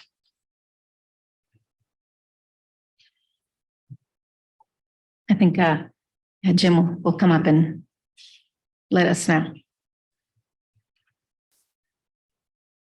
And I may need to defer a little bit to the police department, but there would be two prerequisites. One, obviously, we'd have to wait the 30 days unless the council designates a longer period for it to become effective. And two would be the installation of the required signage. So, that's going to depend on us getting the signs prepared, putting them up, so on and so forth. So, thank you. I think with respect to the signage and just making the public aware, I'd like to see the timeline extended so that the public is given proper notice. Yeah. And that is just so that that was left blank in the ordinance in section 6 on the bottom of page 8 for the council to be able to put in a longer period of time so that it doesn't have to become effective in the 30 days, that we could set it out for a further date for purpose of enforcement. And in fact, I think when you do something like this, you start with notices that you post on, we would have vehicles that are on the street right now that we could start posting information to inform them that as of whatever date the council chooses, we're going to then start enforcing. And usually you still give warnings before you give actual citations on something like this. So we're fine with the idea of taking the time to implement it right. Yeah. If it helps, I have Captain Mike Perino here tonight. We have gone through a process and he has an implementation plan to make sure that our residents are aware of any changes in the law. I'd be happy to call him up to answer any questions that you might have with regard to the implementation process. Thank you. I would like Captain Marina to come up and tell us again for purposes of having that on the record and so that our community is aware where we are with where we would be with the implementation as it pertains to what the law is. Good evening, Madam Mayor and members of council. Yes, some of the concerns that you echo are some of the same concerns that we have at the police department about whether it be taking effect immediately after 30 days or if we had a different date we chose. Nevertheless, there is a concern that there's a lot of residents that may not be fully aware of this. So in some of our tentative plans that we have developed in the rollout of this is first an educational campaign. This would be through social media, through other venues of that sort, as well as for our initial if you want to call it a sweep or an operation, we go out and actually start enforcing it, would be a public awareness campaign. We've already have draft warning notices that instead of going out and just issuing tickets to everybody, is giving them a very informational notice that it contains the new law, the requirements, and having a period of time of a week or so to allow people to make necessary adjustments and move the vehicle or contact us now to obtain a permit while they develop a more long-term solution. Then after we feel confident that we have gotten the word out, we've gone throughout the whole city and given out these types of warning notices, then would begin our campaign of enforcement. And with all of those, just like everything that we do apply discretion. There may be situations where folks convincingly indicated they were out of town, their vehicle was not there on the initial time that we went out, performed the sweeps, and that may still be an educational campaign. It's not going to be a black and white, just as everything we do with traffic enforcement and enforcement of all of our laws. There is discretion and an understanding of the situation, and we tailor that to each unique individual situation. Thank you. Thank you for that, Captain Perino. Appreciate it. As I look at council colleagues, the report, and I see with Pomona as well as Pomona has prohibited parking between 8 p.m. and 7 a.m., no longer than 4 hours at other times, and no parking at city parking lots or parks. I know that Jim mentioned we have another ordinance that addresses that, but to Councilmember Timothy Horn's comment, I do want to ensure that we include this or that we close the loop with making sure that we also mention in this ordinance the no parking at city parking lots or parks. I think that is important. Are you talking about for purposes of the overnight parking, or are you talking about for purposes of the daytime parking? With respect to the parks? With respect to the parks, that this is what I'm reading here is the restricted areas. I'm assuming on this attachment A, that would be the overnight parking. So there's technically no overnight parking in the parks at all because the parks are closed. And so no vehicles should be parked there at all. And then with respect to other parking lots or parking structures that are owned or operated by the city, they are also subject to the overnight parking prohibition already in the ordinance as it's written. The only thing that the parks are not currently covered by would be the 4-hour restriction during the daytime. Now, would we, again, and I'm looking at the attachment as far as regulations enacted in other jurisdictions. We do have, again, it's prohibited in residential areas unless you have a permit for this. For the nighttime parking? For the nighttime parking. That's correct. And you would be eligible to get up to 15 of those per year. And then even then it's only valid for 72 hours each permit.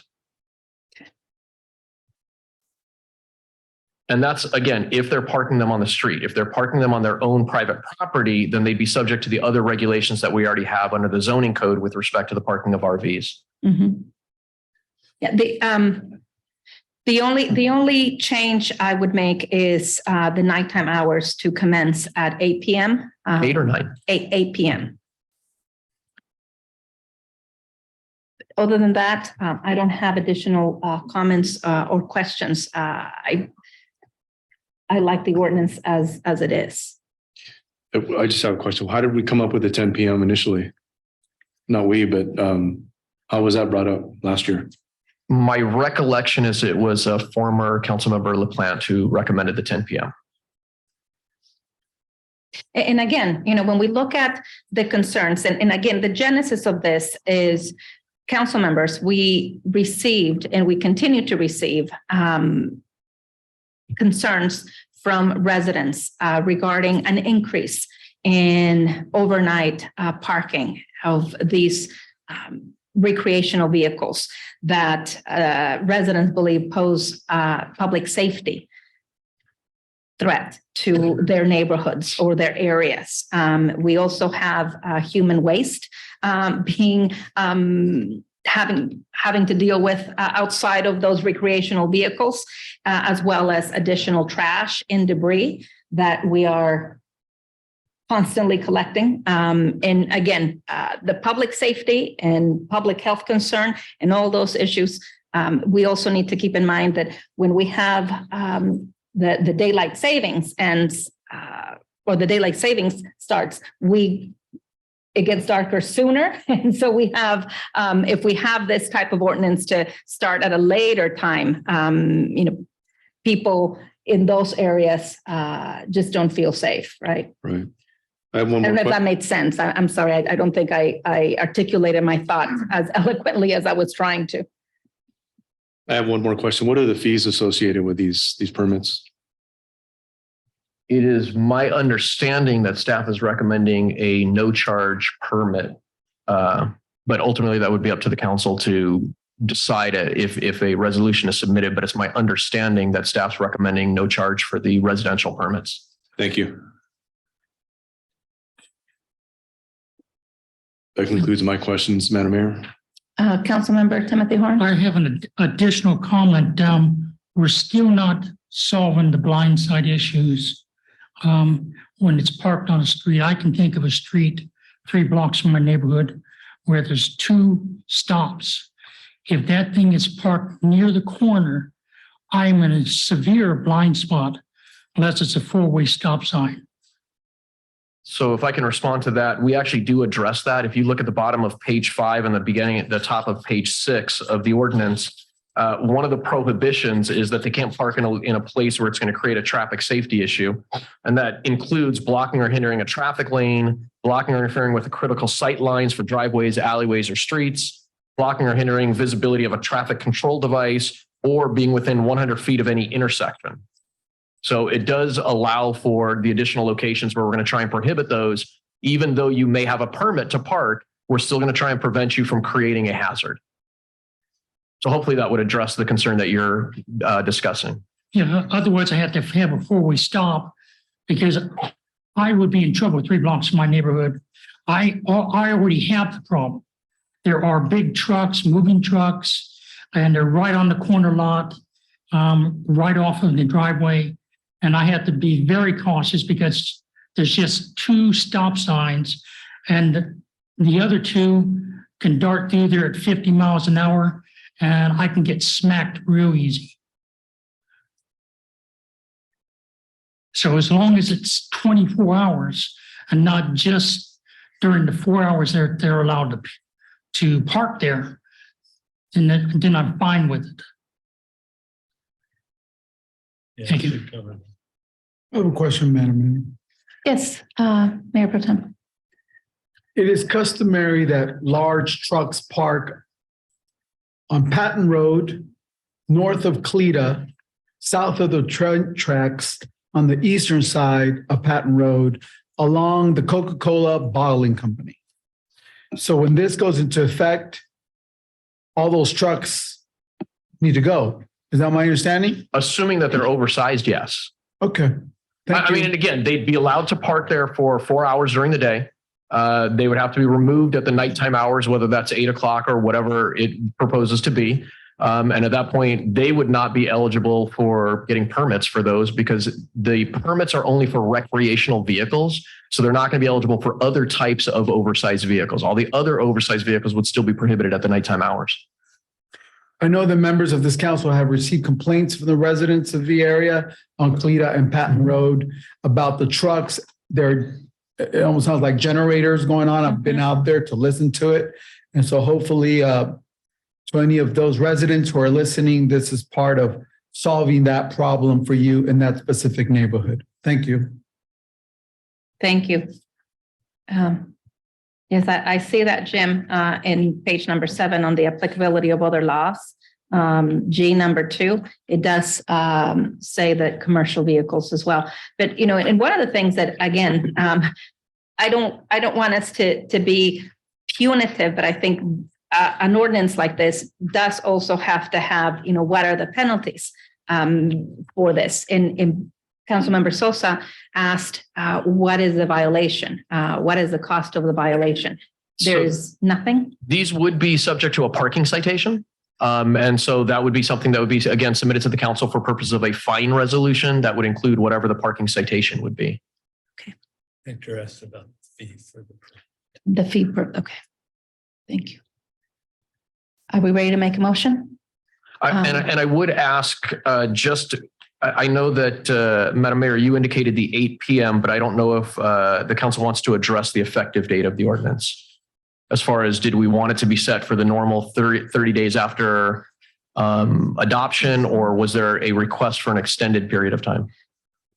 Given what Captain Marino indicated, I would still like to go ahead with the 30 days, considering initially there's not going to be citations, but there's going to be notices of warning. Correct. Right, to the vehicles. But I think with that, there is an education campaign and a media campaign that can move forward. Particularly on, I want us to be able to address sooner rather than later the areas that are most impacted. And we know which areas those are that continue to be brought to our attention. I think 30 days, pushing it 60 days, I think is a little too excessive. I think we have an opportunity to do the 30 days and then continue to inform the residents, in my opinion. I would also like to add that as part of our education campaign, we also educate. I have to believe that our officers are going to identify unhoused individuals, right? And perhaps going out as part of this education campaign, I'm asking that those individuals be provided with resources, information on where they can go perhaps to get shelter for them in their vehicle. Thank you. Thank you, Mayor Pro Tem Trujillo. And I think, back in September, I think when we've had these conversations, there's been numerous attempts by our law enforcement officials and LASA making contact with individuals that are unhoused in our community to provide them the resources necessary. And I'll just add that Captain Perino's comments and response with respect to my concern were sufficient in educating and doing the campaign and making people aware out there. Thank you.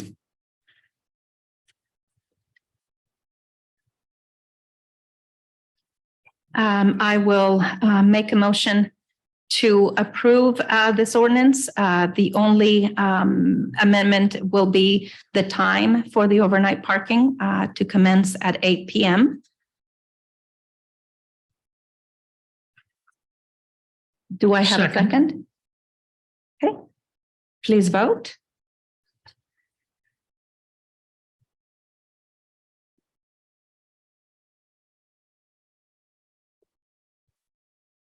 The motion is approved unanimously. Thank you for that. Number 2 is to approve the proposed substantial amendment to the annual action plan for the draft Home Investment Partnership Program of the American Rescue Plan, ARPA, Home ARPA.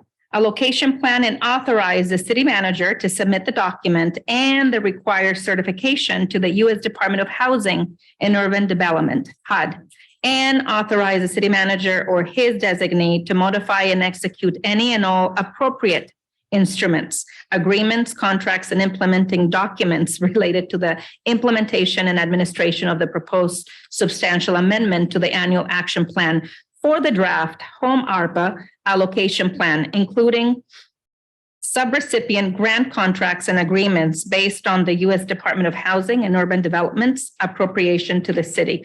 The hour having arrived, the public hearing is now open. The time is 8:26. City Clerk Duarte, do we have proof of publication? We do, Mayor. Can I have a motion and a second to receive and file the publication? So moved. Can I get a second? Second. Please vote. The motion is approved unanimously. Okay, Interim City Manager Scott, who is presenting this item. I'm going to have to ask the gentleman to introduce himself because he's obviously not Jessica Flores. Good evening, Madam Mayor, council members. Good My name evening. is David Munoz. I was actually born in the city of Downey, so it's great to be back. Great. Pleasure to be here tonight. Appreciate y'all taking the time to listen and host this public hearing on the substantial amendment to the 2021 action plan to allocate the city's one-time home investment partnerships grant that was allocated through the ARP program. So in 2021, Congress passed the American Rescue Plan, which was a stimulus bill that included $5 billion of home ARP funds, meaning that home is the vehicle by which this specific one-time grant would be allocated and distributed to various jurisdictions within the community. Similar to how the CARES Act contained a one-time special allocation of community development block grant funds. Very similar, just uses a different program as a vehicle to distribute these funds. The purpose of this program is to assist individuals who are homeless, at risk of homelessness, and other vulnerable populations. More specifically, any jurisdiction or grantee that was already an entitlement community, much like the city of Downey, which receives an annual allocation automatically of home funds, was also able to receive this one-time special allocation. As part of this one-time special allocation, it provided certain flexibilities and waivers to the normal home program, which expanded the types of eligible activities and qualifying populations that would be eligible to receive this form of assistance. In order to change or obligate these funds, HUD requires the city conduct or complete a substantial amendment to its 2021 action plan. And through that substantial amendment, it would allow for the city to direct those funds to a variety of eligible activities, which we'll discuss in the next few slides. More specifically, the city of Downey was awarded $1,593,133 of home ARP funds. And those funds can be utilized to assist certain qualifying populations through a variety of eligible activities. When discussing the qualifying populations, there are really 4 eligible qualifying populations. First is homeless. And the reason why we use the term homeless is because it is part of the regulatory legislation in the Home McKinney-Vento Act. And so it defines homeless as those that lack a fixed, regular, adequate nighttime residence, those that would imminently lose primary nighttime residence, or unaccompanied youth and families with housing instability. Second, it would be directed towards those that are fleeing or attempting to flee domestic violence, dating violence, sexual assault, stalking, or human trafficking. Third, being those that are at risk of homelessness. And then fourth is other populations or households that would require assistance to prevent them from returning to homelessness. Usually those include households that are at or below 30% of AMI, who are also, spending more than 30% of their income on rent. So, or those individuals are also renters, so more likely to fall into homelessness. Those qualifying populations, those 4 qualifying populations that we just went through, can be served through one of 6 primary ways. The first is either the acquisition and development of non-congregate shelter. The second is through the development of affordable housing, such as affordable rental housing. The third is supportive services such as street outreach and engagement. It could be housing counseling services, tenant landlord mediation services, tenant-based rental assistance directly to either the housing unit or to the landlord where that eligible qualifying population or individual is staying. And then fourth is, now we're on 5, nonprofit operating and capacity building assistance.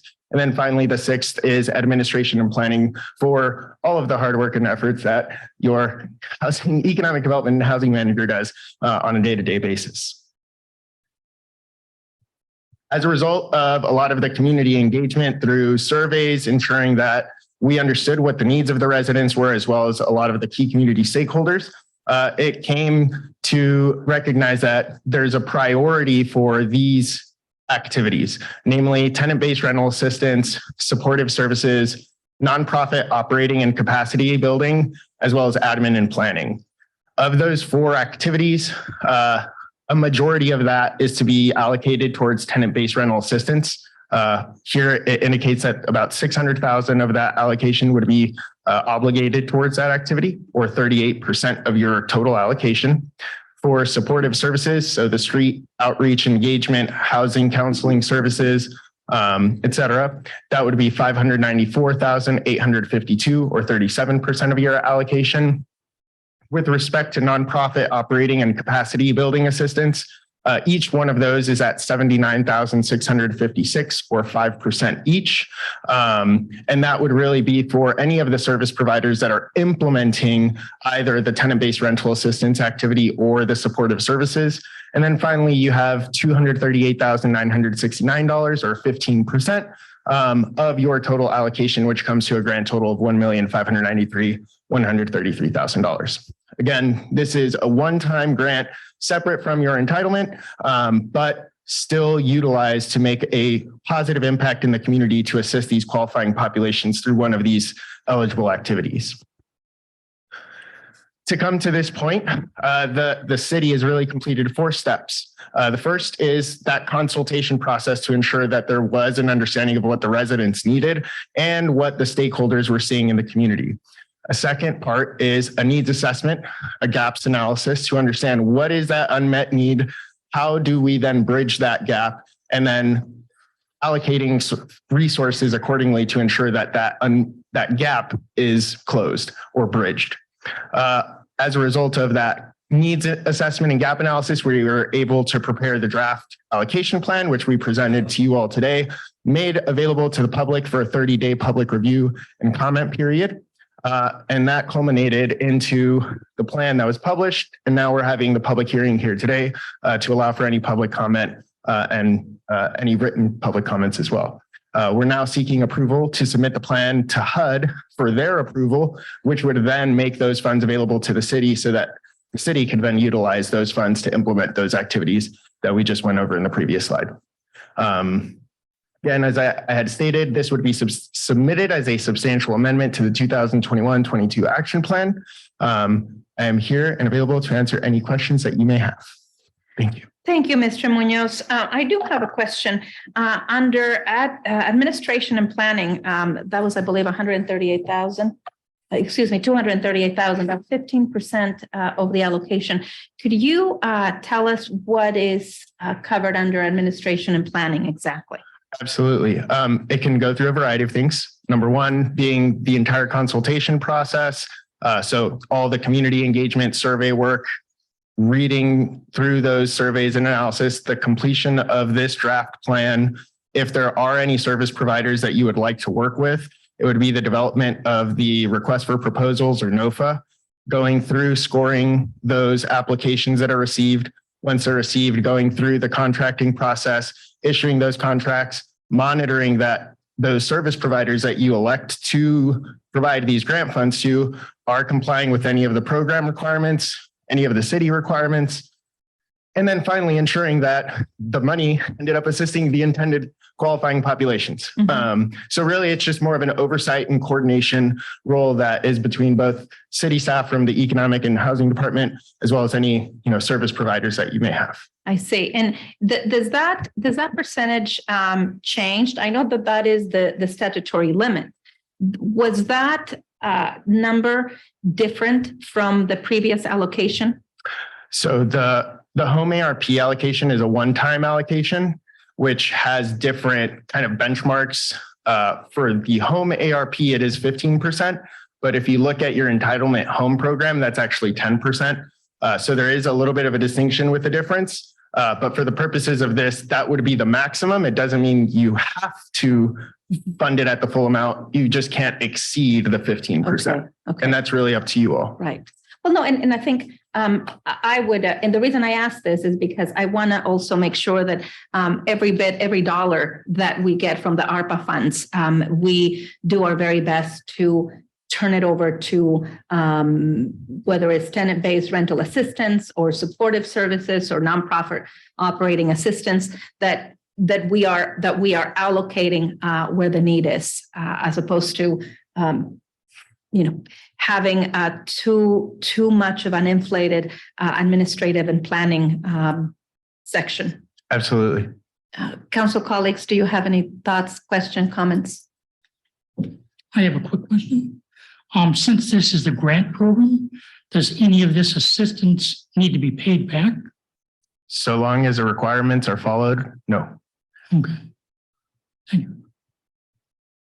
Councilmember Sosa, thoughts? Yeah, just one question. What was the substantial difference between from this amendment?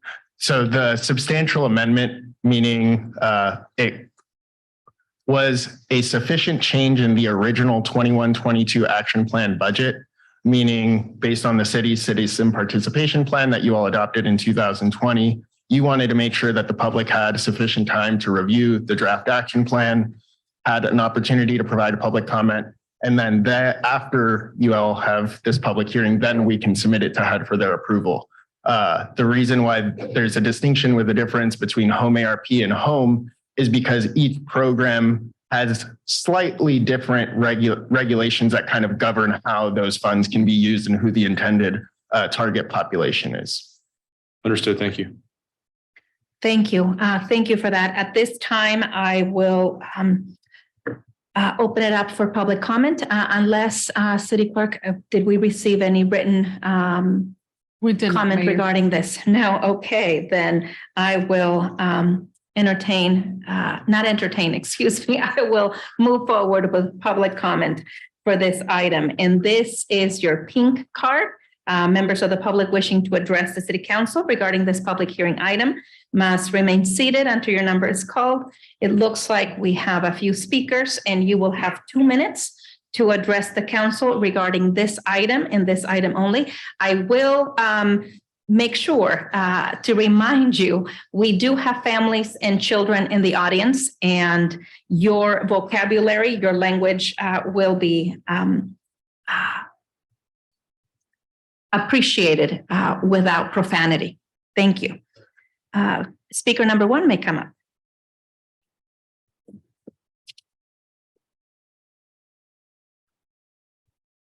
Okay, so this must be probably the 100th time that I've spoken up about this topic.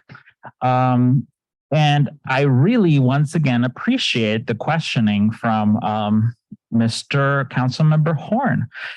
Is it a grant? Is it a loan? Those are great questions. Of course, the other council members don't seem to be thinking a lot about these issues. So it is indeed a grant. And what always disappoints me when I see the figure is it's such a ridiculously small amount.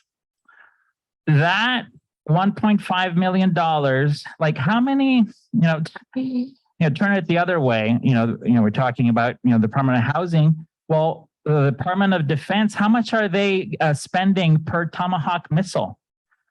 That literally helps nobody, right? Like, it really doesn't. They're spending around $700,000 per Tomahawk missile. Why is it that we don't get this level of, care for our community? We're over there destroying other communities. Why are our congressman, who you are all smiles with, is voting to give Biden more billions upon billions of dollars to put us on the brink of war with Russia? Why don't we have this money here? We want it as the grants.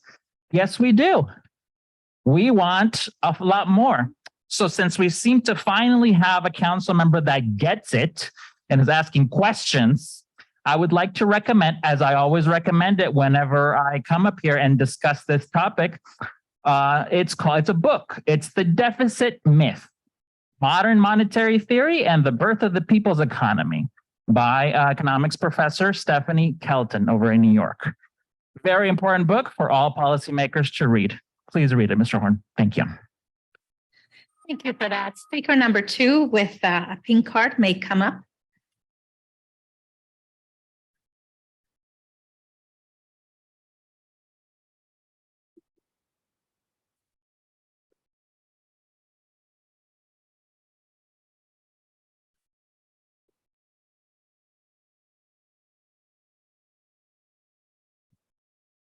Well, again, thanks for more public hearings. I wish we had more participation. What a mess, huh? I don't know what we have to worry about. Isn't Gavin Newsom going to take care of this issue? He said he was. All these policies, we talk about fatherless homes and things like that. This is all your progressive policies. How are they working? This is a mess. This place is really a mess. And you can't solve this problem if it's indeed a problem.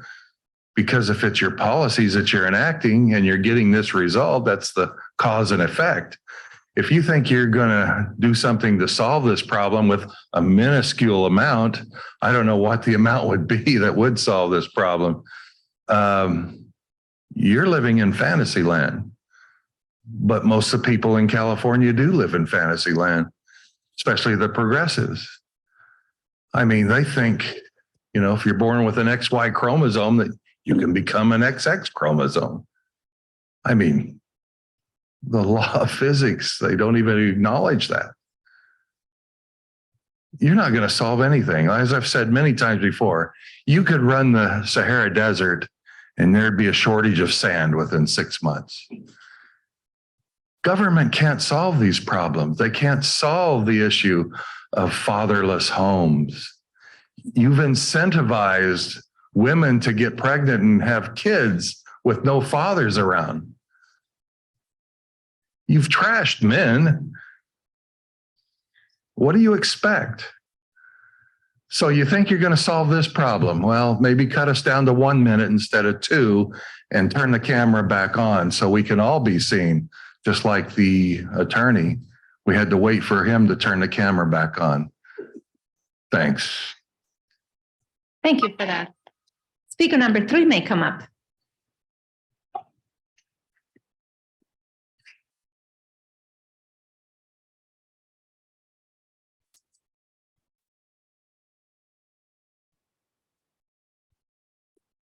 Square Vietnam veteran, civil rights advocate, affordable housing advocate. In reading the staff report, it stated on page number 2 that you agree to comply with about 4 different sets of regulations. What I'm requesting is the minute you implement this budget, I'm requesting under the Public Records Act, I want to examine all of these different regulations that you have quoted on page 2, your certifications. I also want to see how you're implementing this within your internal financial statements. I want to make sure that this money gets to the intended people. And my primary emphasis is going to be your veterans and your disability community. But I will do my job as a grant expert to make sure this money is also protected from fraud, waste, and mismanagement. Thank you. Thank you for that, Lee. It looks like we have one more speaker.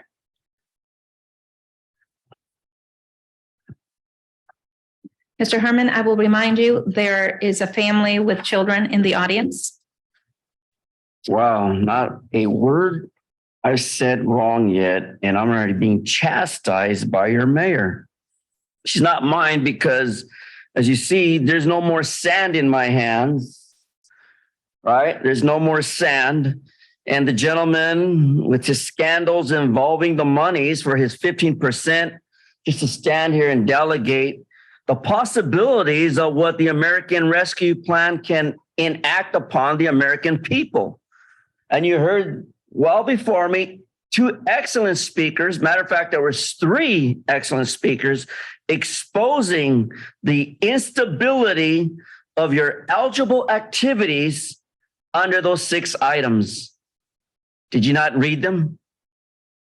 As I sat there, I read them and I realized how foolish all this sand that I can't hold in my hand continues just to pour out of my hand, just as I pick leaves off the trees thinking it's real money. But Housing and Urban Development, HUD, known as the American Rescue Plan, is only eligible to give us $5 billion between the squabbling gateway cities that can't fix a problem in their own community. Squabbling gate communities. Have you seen them? All these empty stores on Firestone, at the promenade, nothing being built. If I were your mayor, if I was your dumb president of the 46, I would allocate $1.5 million specifically to build on the promenade housing for the people who need it the most, our veterans and our disabled, and the people who will soon at the end of month of March be ineligible to pay the rent and sustain themselves in society. 42 USC 1983. Fuck you.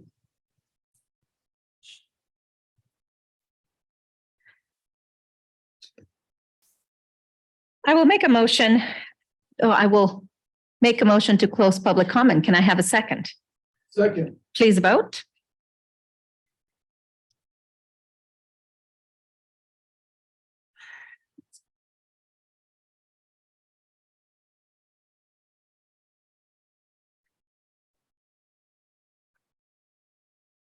The motion is approved unanimously. Thank you. I will now take public comment on agenda, consent calendar, and non-agenda items. If you, oh, you know what? I just closed public comment. Thank you. Thank you, Madam City Attorney. I will make a motion to approve the staff's recommendation regarding this public hearing. Can I get a second? Second. Please vote. The motion is approved unanimously. Thank you. Now, moving on. Thank you for that. I will now take public comment on agenda, consent calendar, and non-agenda items. If you didn't receive a number card and wish to speak, please go to the back of the room and receive a card. And once again, before we begin the public comment period, I would like to remind members of the public that the city's meeting rules contained in the Downey Municipal Code prohibit any conduct that disrupts, disturbs, or interferes with the orderly conduct of the meeting. Copies of the meeting rules are located in the back of the chambers. Speakers who violate these rules and cause a disruption will receive one warning, and they may be removed from the meeting. The City Council acknowledges the right of the public to address issues that are within the city's jurisdiction and invites the public to do so during the City Council meeting. However, this right must be balanced with the need of the City Council to conduct the public business in a fair and efficient manner, free from disruption or disturbance. We expect that everyone who participates in today's meeting, from the members of the council here on the dais, to the staff, to the members of the public in attendance, do so with respect and dignity. Once again, I will remind audience members to please refrain from using profanity, name calling, or behaving in a way that disrupts this meeting or offends the families and children in attendance. Yelling, whistling, booing, screaming, and any other outburst that disrupts or disturbs the meeting. Any conduct that interferes with or disrupts persons who are addressing the City Council. Any conduct that interferes with or disrupts council members while they are speaking, and any other conduct that disrupts, disturbs, or interferes with the orderly conduct of the meeting. I remind speakers that your comments must be addressed to me directly and not to any other council member, city staff, or audience. City Clerk, did we receive any written correspondence regarding consent that must be incorporated into the record? Yes, Mayor, we did. We received written correspondence from Mr. John Lacy, thanking the interim city manager Scott for his service to the city and wishing him well in his new journey. We also received written correspondence from Carmen Verdugo regarding SIACA services and pricing. Thank you. I will make a motion to receive and file the written comment. Can I have a second? Second. Thank you. Please vote. The motion is approved unanimously. Okay, City Clerk Duarte, how many speakers do we have? We have a total of 9, Mayor. Okay, a reminder, you will have 2 minutes to speak, and any conduct that disturbs this meeting or offends the families in attendance will result in being removed from the meeting. Let's go ahead and open it up. Speaker number 1, you may proceed.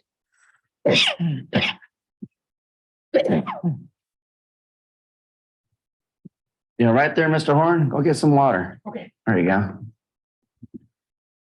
Yeah, this is non-agenda, bunched with all these other items. For the record, item number 1, because I've been told that the United States decision on the Supreme Court Snyder, SNYDER versus Phelps, PHELPS, 562 US 443. Opinion of the court, and I'm going to read it into the record with no offense, that in this account, God hates the USA. Thank God for 9/11. America is doomed. Don't pray for the USA. Thank God for IEDs. Fag troops, simplify fags. God hates fags. Maryland, Taliban, fag doomed nations. Not blessed, just cursed. Thank God for dead soldiers. Pope in hell. Priest rape boys. You're going to hell. God hates you. Scandals after scandals. So my point about this is to point out that on item 16, 60 years of having a YMCA, a nonprofit, or likely, a slush run party there, is asking you for a couple $1 million to finish this $14 million project at a time when a cost this paid building of $200,000. Their taxes are far under, likely under $1,000. And you're going to tell me that they can budget money around that and save for that allocation from mommy mayor to provide that additional money? And only adding 50, 75 new jobs when in the end of March, families are going to be homeless. Families are going to be without jobs. Families are going to be more in mobile homes, and the rent will be sky high. And you'll be pushed out of Downey, live on the outskirts of Lancaster. Thank you for that. Thank you. Speaker number 2 may come up, please. Here's my public statement. You don't take it out of context. Thank you.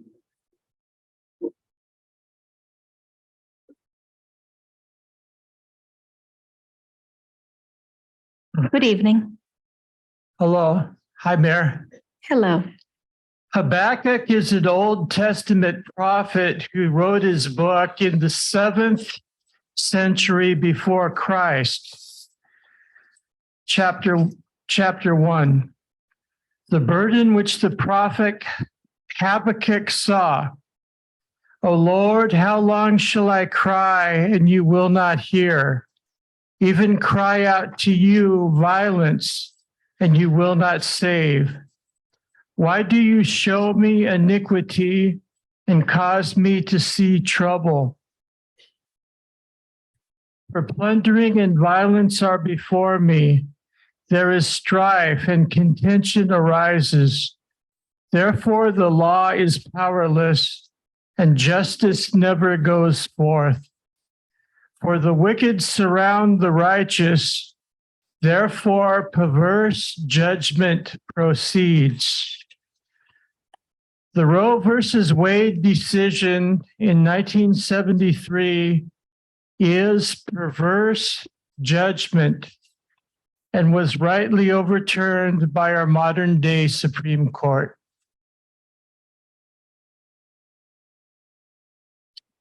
Thank you for that. Speaker number 3 may come up.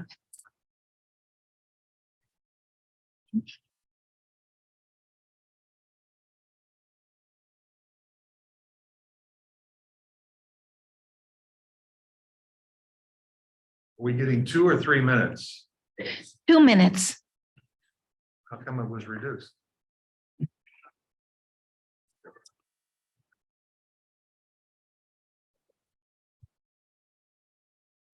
All right. I'd like to start with number 18, multi-discounts for multiple children and their sports programs. I think maybe it's a good idea, especially in DJAA, which is a city-run organization. I participated in that for years. My kids went through it. I think there's a good enough balance where you can save some money on that for the parents, and the parents volunteer. The family YMCA, my kids went to their childcare programs, very excellent programs. We paid the fees for it.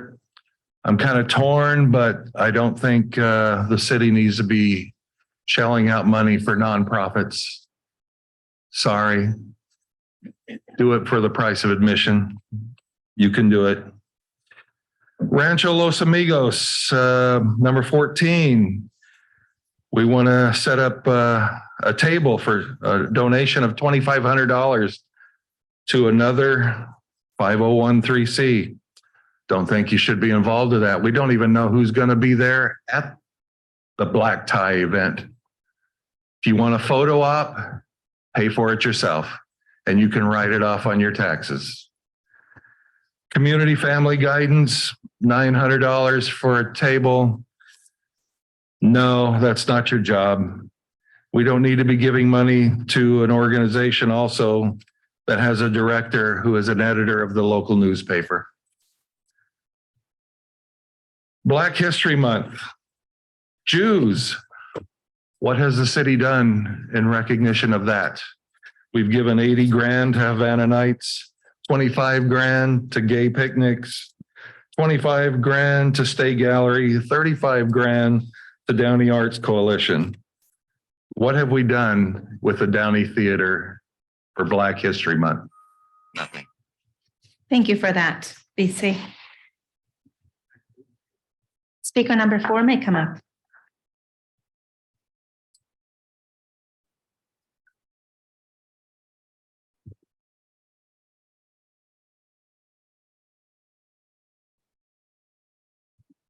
Hello, good morning. Oh, Good evening. Good evening. I'm sorry. It's been a long day. It's been a long day.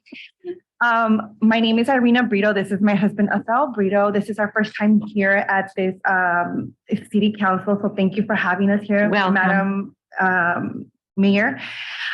So we are homeowners that live in Cecilia Street. We have been there for 9 years. We love the city of Downey. We're very thankful to be here in the community. And the only problem that we're having is obviously that little ramp. We had when we moved in, we had other issues when the freeway was open. Thankfully, that was closed, so that has been such a great thing. So right now we are the last house in Downey to your left. The only concern that we have is that in our home and in the front lawn, there's a pipeline to the gas. And in front of my home is where most of the accidents have happened. I'm very afraid that, God forbid, a car comes and hits that pipeline. It's not only going to be my house, but other houses that might be in jeopardy.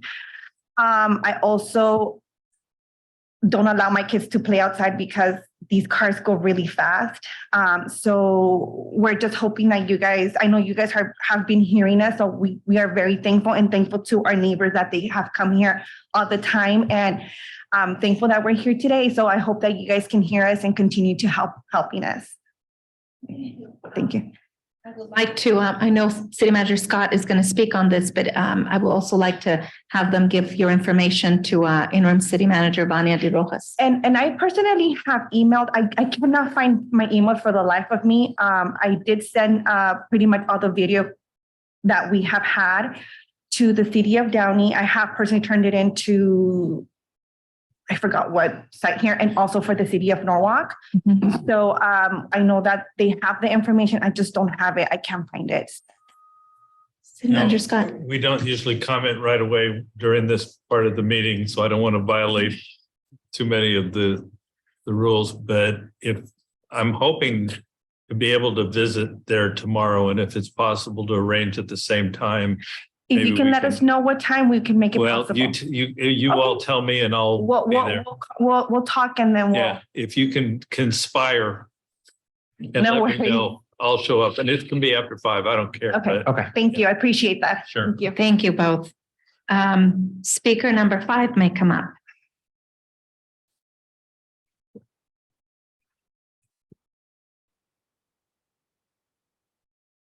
Hello, my name's Ron Boren. I'm a resident of Downey, specifically District 2.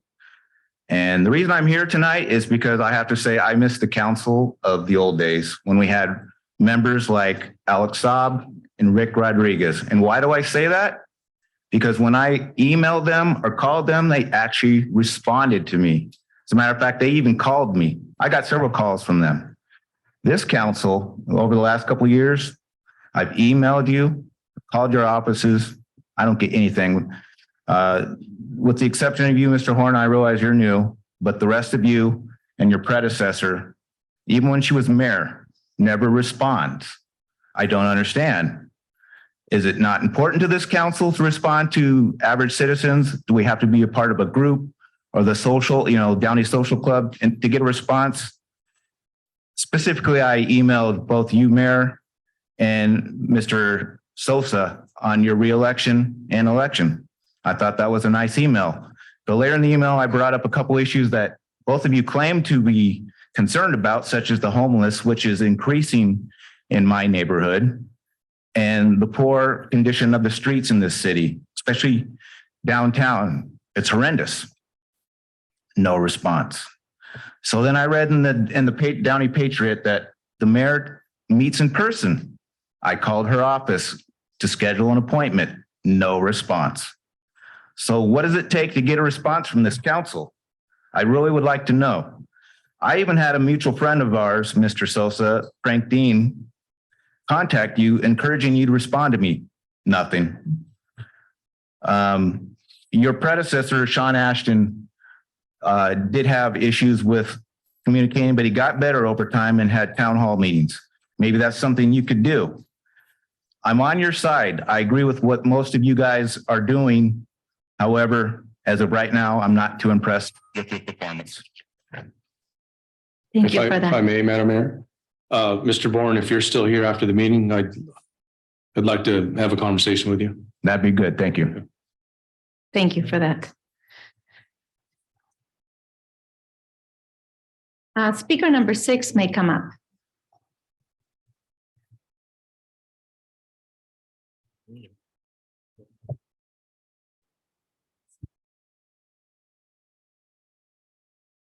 Lee Squire, Vietnam veterans, civil rights advocate, civil rights generation, mayor, city council, subject Black History Month. First, I would have appreciated it at least maybe on February the 12th, Lincoln's birthday, that you would have flown the Black History flag also for the school district, but there was no such flag, but you flew one during the month of June, and I won't get into what that was about. Second, the American Civil War was fought by both Black and white soldiers of the Union Army that fought for freedom from slavery for the Black community. Born out of the American Civil War was the 14th Amendment, and most importantly, the Equal Protection Clause. The Civil War was fought 100 years later, called the Civil Rights Movement generation, of which I was part of that. Americans shed their blood in America while we shed our blood in Vietnam. Born out of the Civil Rights Movement was the Civil Rights Act of 1964, where it addressed discrimination based on race, national origin, and religion. Religion included the Jews. The Black community gave us the 14th Amendment to the U.S. Constitution and gave us our Federal Civil Rights Act of 1964. The flag of the Confederate States of America was the flag of slavery and racism, not the United States flag that we shed our blood for since the American Revolutionary War to this day. We swore an oath in the military that we would defend our brothers and sisters. And that's what I'm doing now. I'm honoring both the white and the Black soldiers of the American Civil War. Thank you. Thank you for that, Lee. Speaker number 7 may come up.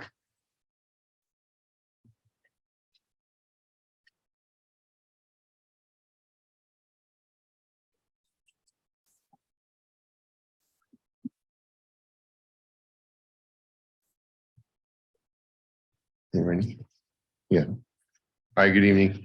So we're coming before you again, once again, for Cecilia Street. We're still asking for help, with all this weather that we've been having, more and more cars are starting to use the water to slide through the curve. Became more and more dangerous, starting to see the situation escalating. I know you guys are working on it. You guys are being diligent. We're just trying to keep you abreast of all the recent issues that are coming up as we start to see it. And more residents are starting to hear that you guys are on our side and you guys are actually listening to us and willing to help us. And we thank you for that. Is there anything you want to say? Can you please make our street and our corner more safe for us? We thank you guys and we'll look forward to our meeting. Mr. Scott, thank you. Thank you. And we're working on it, okay? speaker number 8 may come up.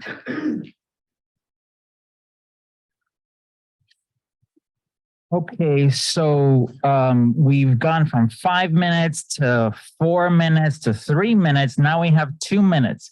Yeah, so welcome to this is the authoritarian mayor we have. Indeed, you do need to be in a clique for the mayor and the rest of the council members, although the jury's still out on Mr. Horn, to listen to you as a resident.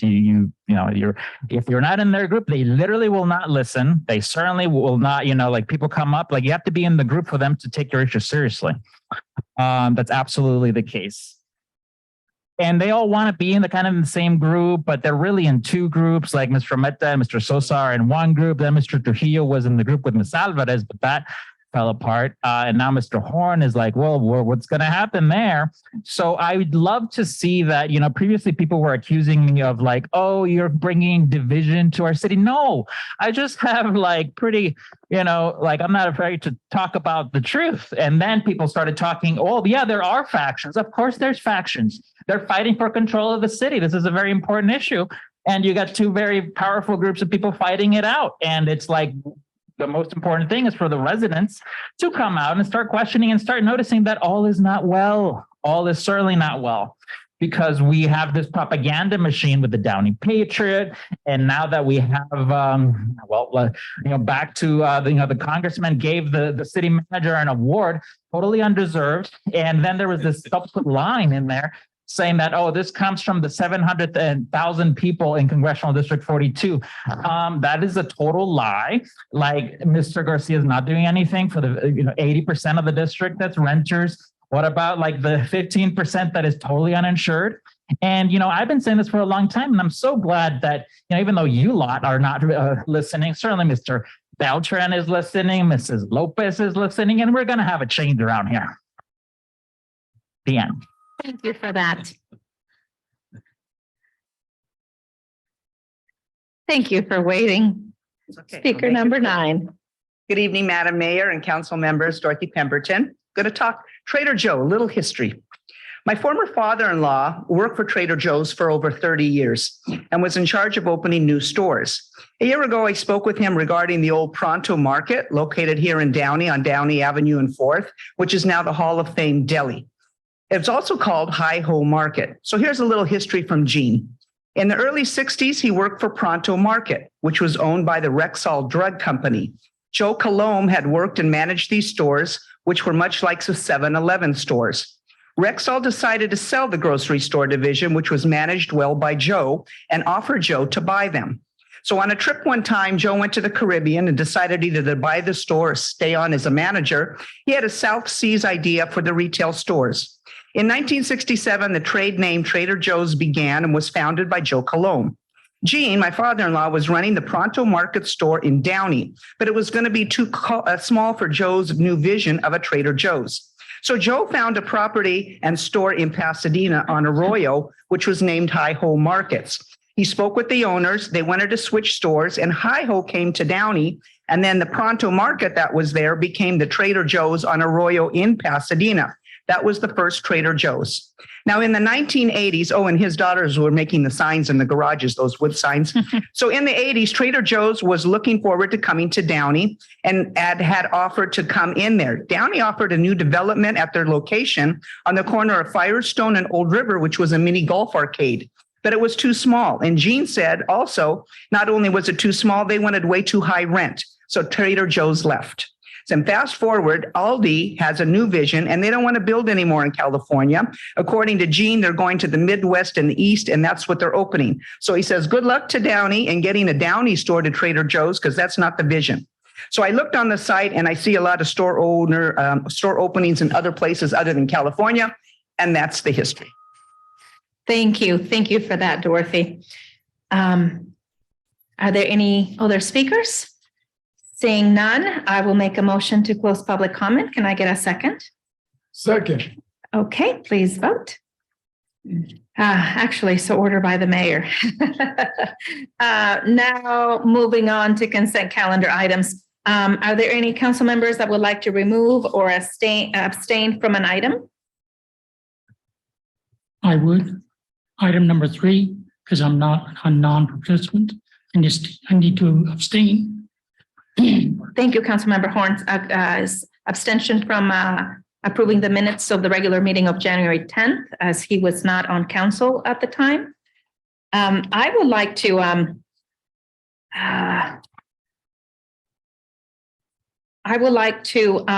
pull on number 12 for discussion, as well as item number 8.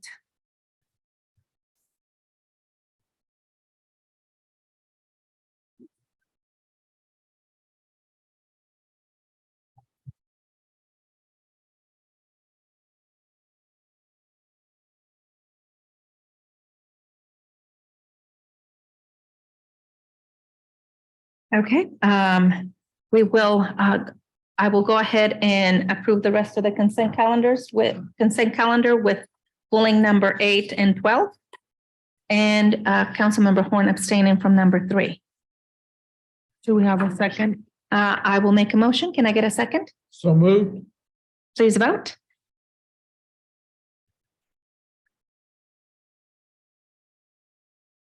The consent calendar is approved with Mayor Prometa pulling items number 8 and 12 for separate discussion and Councilmember Horn abstaining from item number 3, the council meeting minutes of the regular meeting of January 10th.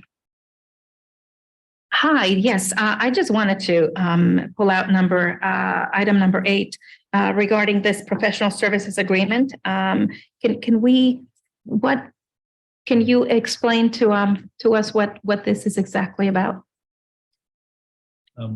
Vanya, do you know the So this is for the city's city photographer services. So an RFP was sent out for this services, and the staff did a review of all the proposals coming in, did interviews, and made a selection based on all the qualifications and the interview process. Okay, thank you. Thank you for that. Moving on to item number 12.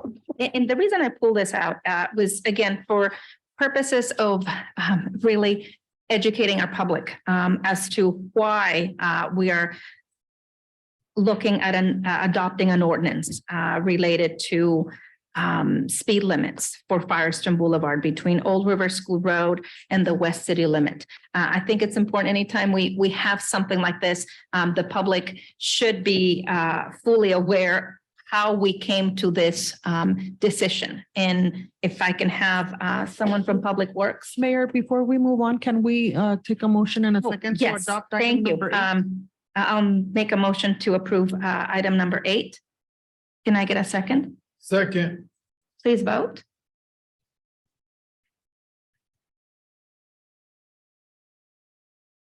The motion is approved unanimously.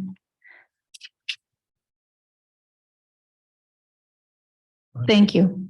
On item number 12, I'll make a quick comment, and then Public Works or police may both have comments on this. I'm not sure why this particular section was under review, but I imagined it was complaint based. We have most people in the public don't realize that cities can't just post the speed limits that they want to post on street. In order to be able to post a speed limit, the city is first required to do a speed survey, and the lowest you can set the speed limit is based on a certain percentile that somebody there will know of the prevailing speed that is measured in speed survey. And that's the lowest you can set. A lot of times people will complain to us that traffic is going too fast and we need to lower the speed limit. Well, the only way we can do that is go out and get a survey that provides prevailing speeds at a level such that we can then lower it. So from time to time, the city will survey different parts of the city to check on what traffic is doing. And in this particular case, it appears that the survey justified a lower speed limit. So first of all, did I explain that right? And secondly, does anyone know why we were looking at that section on Firestone? Ed Norris? Yes, Madam Mayor and City Manager Scott, if I may, as required by the California Vehicle Code, all city and county governments within the state of California are required to survey, as you say, conduct an engineering and traffic survey on all streets that must be where the statutory speed limit must be posted every 7 years. To begin with, Firestone Boulevard, that particular segment of Firestone Boulevard was last surveyed 7 years ago.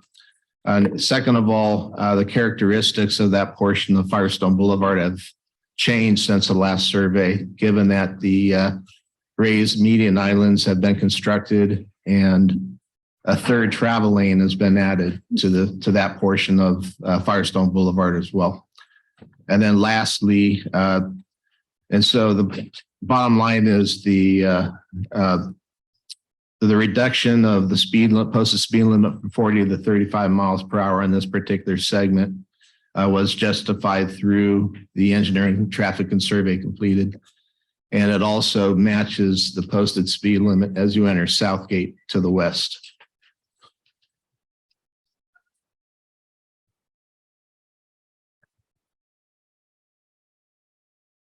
Okay, thank you. And again,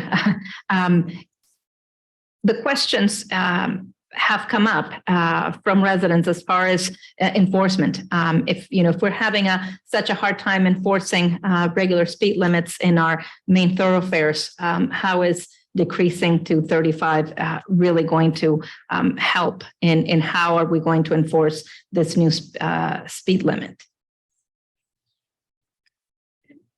It really doesn't change anything for the police department in terms of being able to enforce, but the traffic surveys are there for a reason, and the data supports reducing it. We'll just continue to enforce as we can, and we try to maintain safe speeds around the city, and we'll just continue to address it. And once again, it's a lot of that will be educational. If we do determine to reduce the speeds there, we'll put out a campaign again to let people know. And, we regularly look at those areas, and we do get complaints, Firestone in that particular part of the city. So again, maybe it is reasonable to reduce that speed limit there, and we'll just continue to enforce. Okay, thank you. Any thoughts, questions, comments from council colleagues? My only concern, my only thought is, I mean, if it's not being completely enforced, and if you lower the speed limit, all that does is impact the people who are playing by the rules and driving the speed limit. If people are going to speed, they're going to speed. Well, here I'm in my 40-something year. This is the first time I've ever had a council talk about why we're lowering speed limits. Every other time in 40 years, council members have wanted the speed limit to come down, and I'm explaining why I can't bring it lower.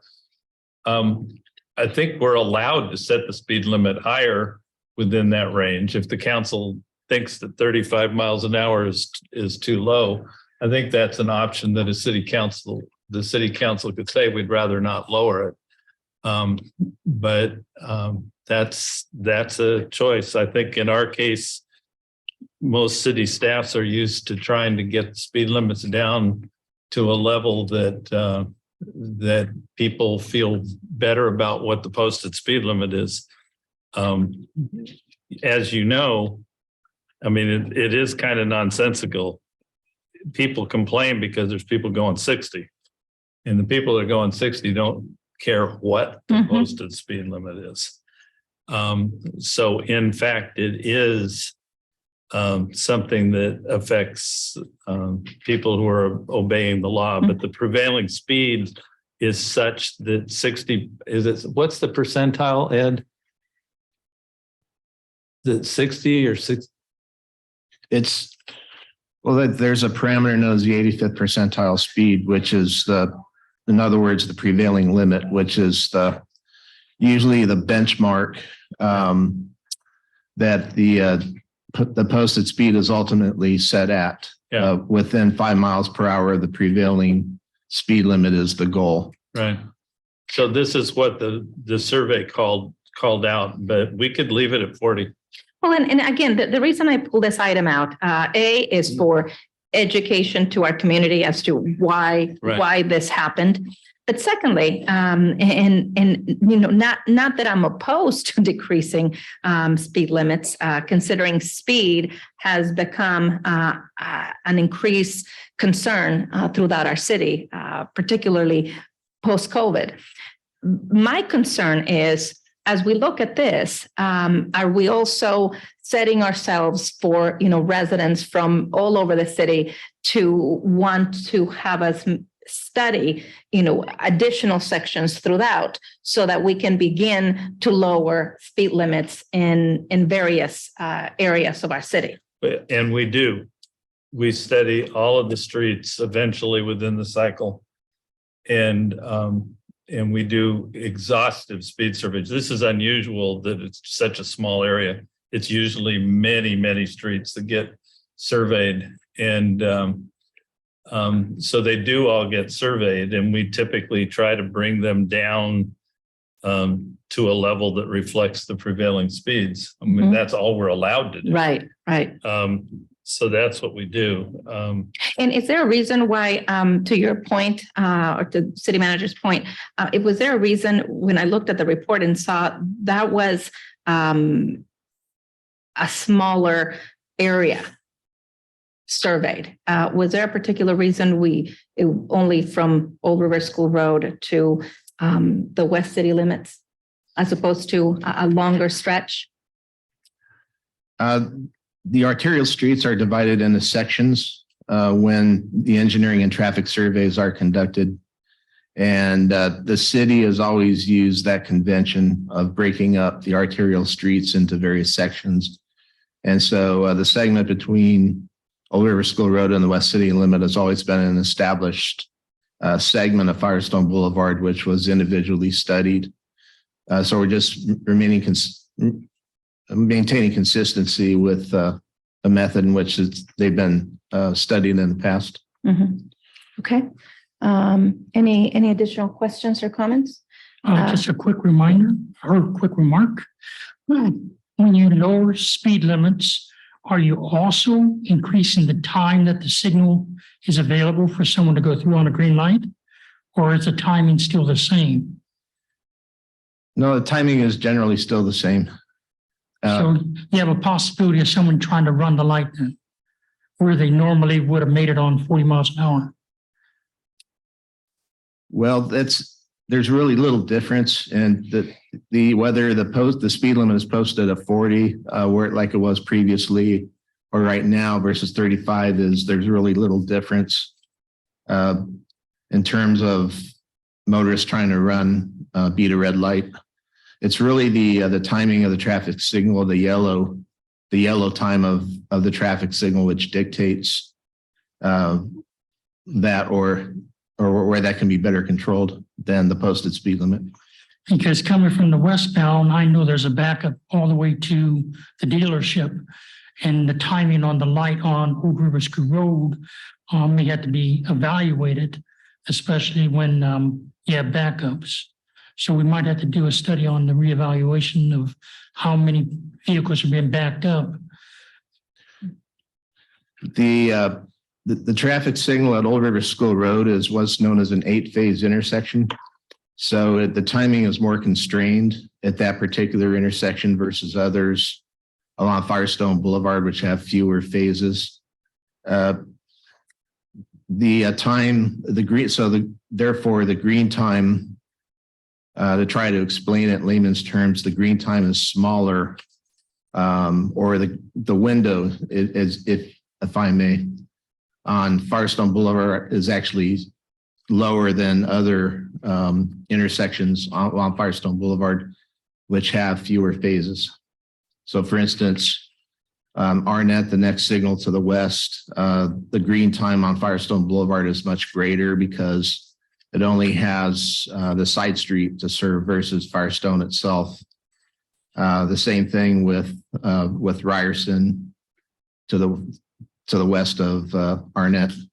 But Old River School Road has left turn arrows both on the north-south approaches and the east-west approaches. So therefore, it's more constrained, and the green time on Firestone Boulevard is less. And so that's hence the backup why you get the backups at those intersections. Paramount Boulevard, Lakewood Boulevard, same thing, because there's more phases to serve at the intersection. The green time on Firestone Boulevard is shorter compared to other intersections. Thank you, Ed. If council colleagues don't have any additional comments, I will entertain a motion, a second to approve item number 12 on the consent calendar. Second. Okay, I will make a motion. If there's a second, please vote.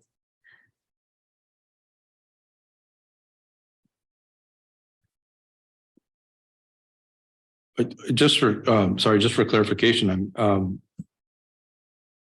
what exactly are we doing with the speed limits here? Are we looking to lower? Maybe I missed something here. Are we looking to lower them? The recommendation is to lower it from 40 to 35. You won't offend us if you vote otherwise, but. Right. I just need a clarification on that. That's the recommendation, is to lower it from 40 to 35. Okay.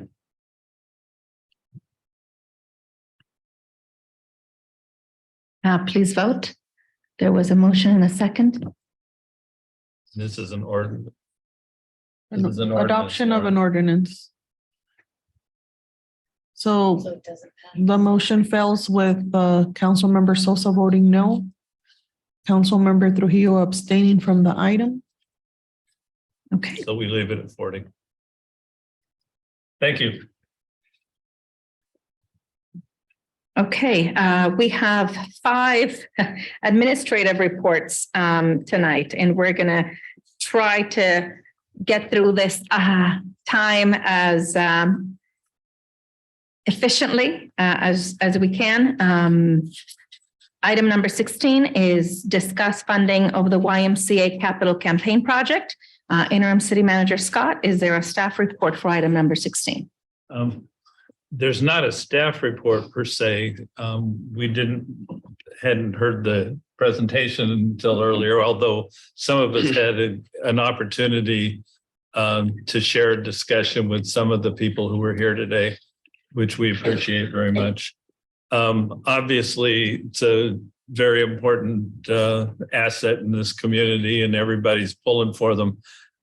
You may know that the city is involved in the $3 million from the state, in that the city is required to administer those funds. So the city is assisting in that regard. And that whole effort is still evolving. Vanya is the lead person on that, and is working with their staff on that effort, and will continue to do so. And we'll report back further as to what all is involved in that pretty substantial effort. Beyond that, as you know, you heard requests for consideration on funding. As city manager, the one thing I would suggest there is that you're about to go into your budget process in the next couple of months. Your new city manager will be here, and it's time to go into that budget process. And that's going to be, I think, the right place for the city council to talk about something of this sort. I would point out, not to be negative in any sense on such a good project, but the city itself will be reviewing the budget for the Space Center expansion project, which is obviously a very important project to us. And we will be recommending, we'll be recommending that the city council very seriously consider capital campaign fundraising for that project. The funding for that project we need to bolster very immediately and very aggressively. So I think that's going to be something you will want to take into consideration when you get into the budget process. So beyond that, Mr. Trujillo asked for this to be agendized, and perhaps he has some comments he would like to make. Questions more than anything. I would like to know if there's any cities that are supporting their YMCA, obviously this is a nonprofit organization. We're being asked to support in terms of resources.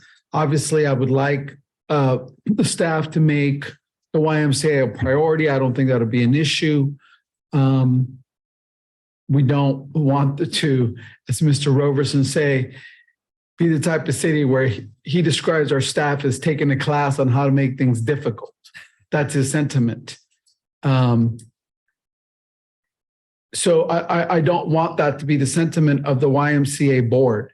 This YMCA is very important to this city.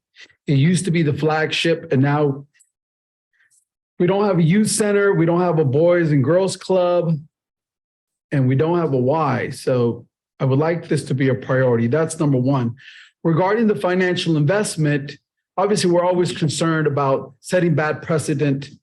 But I mean, if I look at the Space Center, we're going to get this fantastic location. I see it someday where kids are going to visit, and that's going to help us maintain the great history of the city.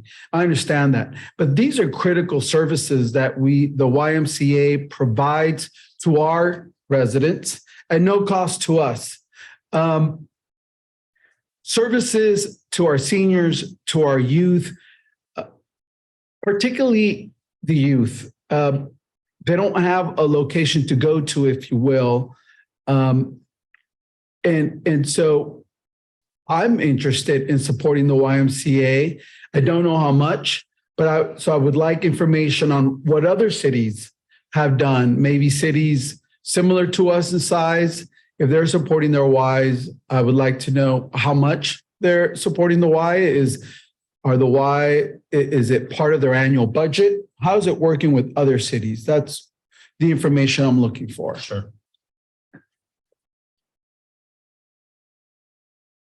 Any additional thoughts or comments on this item? Yeah, I would just say that sure, the YMCA, I think we'd all agree, is a very important part of the community, but I agree with the city manager, Scott, that this, we'd have to have this discussion going through the budgeting process. There's no question that for those of us that have been in this community for decades, I've raised my family in the Y. That is an important pillar of our community. And there's no question the value in all of those things that have been mentioned. I think we really have to think about what is the financial implication and what is the financial commitment in a case like this. This hasn't been asked of us before, and I say of us, of the city. We have legacy groups that we have supported and we will continue to support. But again, the YMCA,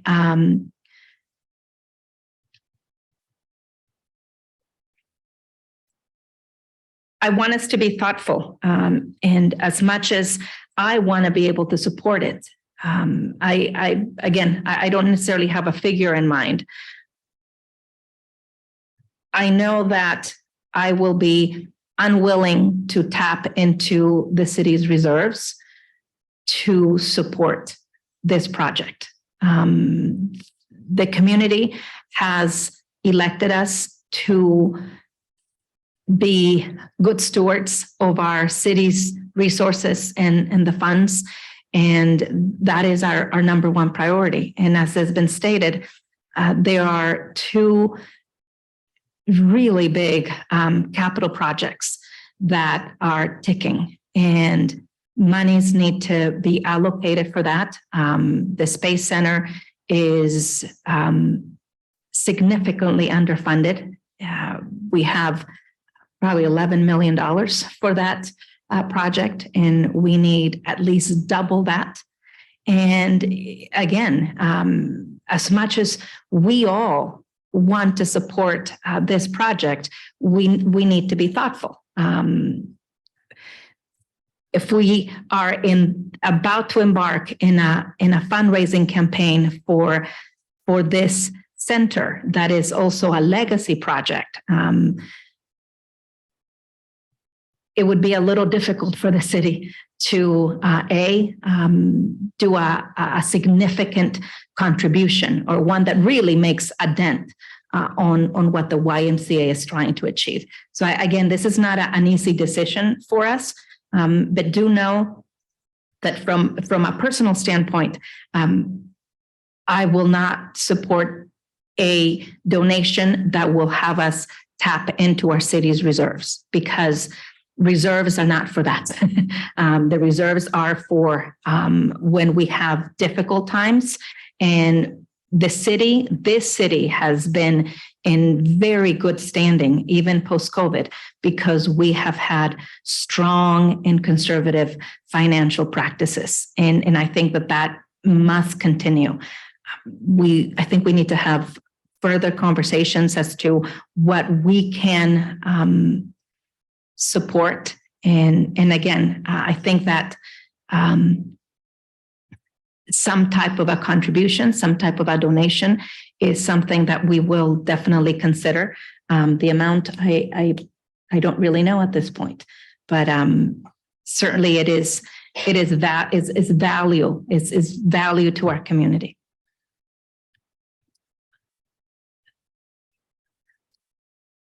If I may, I think it's about priorities. I think it's about us asking ourselves, what are the services that we're talking about a capital campaign for the mock-up of the space shuttle, right? What service does that provide to our city, to our residents? They get to visit. I think it'll help us maintain the legacy of our history, which is important to us. But for me, I think it's more important to help this organization that has provided and given so much in terms of services historically to our residents. Now they come to us because they invited us to make their pitch, to make their ask. And I have to prioritize as a council member my residents, my seniors, the youth, the families. For me, if I have to prioritize, if I have to choose, if you will, I mean, I would love to do both. I think we could do both in time. I'm going to prioritize the YMCA. No doubt, no question. The mock-up can wait. The YMCA arguably provides services that can help youth in the area of crime prevention, which to me is a more important investment than the mock-up, than housing the mock-up. So yes, we would love to do everything, but it's been my opinion, and I've been very vocal about it, that the city has neglected basic services to our communities, to our residents, be they homeowners or renters, starting with our streets. How could you neglect our streets to the point where 40%, according to our own accord, the streets are unacceptable, poor or very poor? We have to prioritize services for our constituents who we were elected to provide for. If I, again, have to choose the housing of the mock-up or the YMCA, I'm with the YMCA. And we'll get to the mock-up housing later. That's my position. I think it's about services for our constituents, and that should be primary. Thank you. Very good point, Mayor Pro Tem Trujillo. When I asked this question, and in fact, it was on one of the slides, I wanted to know what was the percentage of families that were subsidized with the services. And again, at the time, apparently before the COVID closure, the Y had 15,000 members, 2,400 families. And again, there was figure there of 50% could receive assistance. And I think that that's one of the things that is also important is how many of those families, and I asked some questions when we met with them, and that is, what is the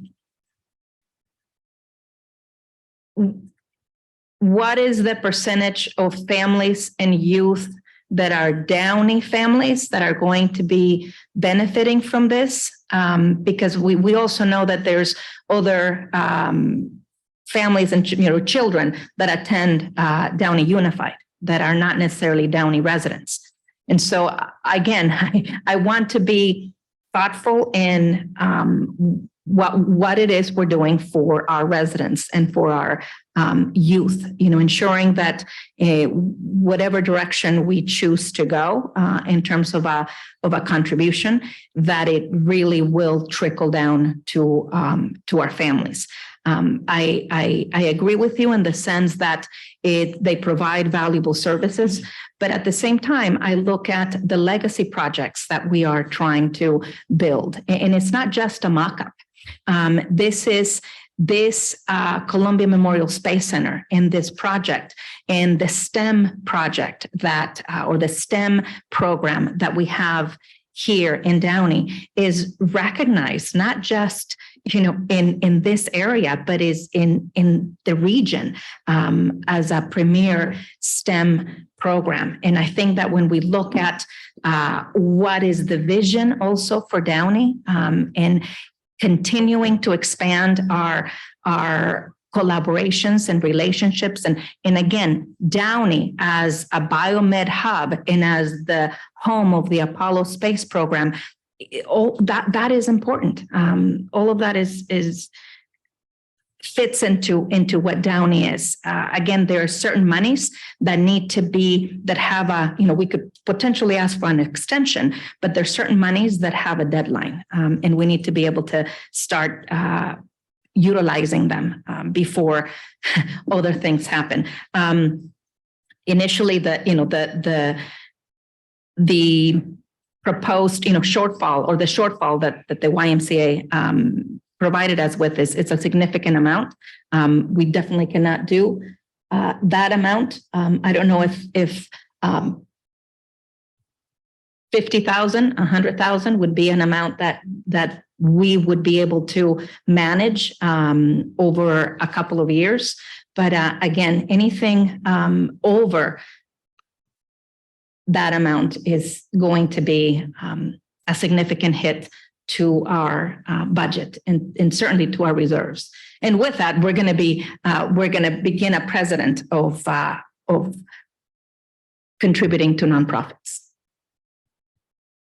I mean, I don't want us to pit one against the other. I mean, the Columbia, the mock-up is a very important project for the city of Downey. At the same time, of course, if we'd like to help the wife, we're able to. I honestly feel this is a topic we need to go through budgeting. If we want to make a sound decision, go through the budgeting process, look at the numbers, and the numbers will tell us the story and what we're able to do. And then do the best we can on both fronts. But I don't want to get caught up, in my opinion, I don't want us to get caught up in pitting one against the other, because one is very important to the city. And, Mayor Pro Tem Trujillo is correct. The Y does provide valuable services to our families. And however we can help them, we want to be able to do that. But we have to be responsible and look at the numbers, see if they make sense. Thank you for that. Any other comments or questions? I wanted to say that it bothers me that people who complain that we never have good policy discussions left the room before we had a very good policy discussion tonight. I mean, this is what this is all about. It's expressing different viewpoints and trying to zero in on a position, which I hope you will be able to do during the budget process, because these are very important points. And they're both great projects, and there's no reason to pit one versus the other. They're both projects that will be community-based projects, and it's going to take whole community to get both of them done. So I wish you well on your deliberations on the budget that you've got coming up. But Yes, but I think the viewpoints have been expressed very well tonight. yes, and again, I don't want to mislead our why in the board and our residents. There isn't $1 million. There isn't $500,000. Those numbers are not there. The city is not going to come up with a number like that. That means tapping into our reserves. A more conservative number is along the lines of what I have mentioned. But again, as Councilmember Sosa stated, we will have to have more in-depth conversation as to the actual amount as we get ready for the budget. But no question, we feel very strongly about this project and the other one. Okay, so I will now entertain a motion in a second to move us. I would like to bring this item back at a later time and review it before our budget season, so that we can look at what can be allocated as a potential donation. I second. Okay, please vote.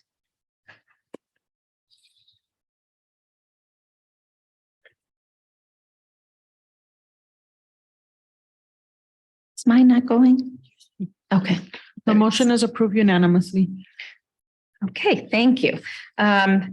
Number 17 is the adoption of salary and benefits resolution for executive management, middle management, and confidential exempt positions.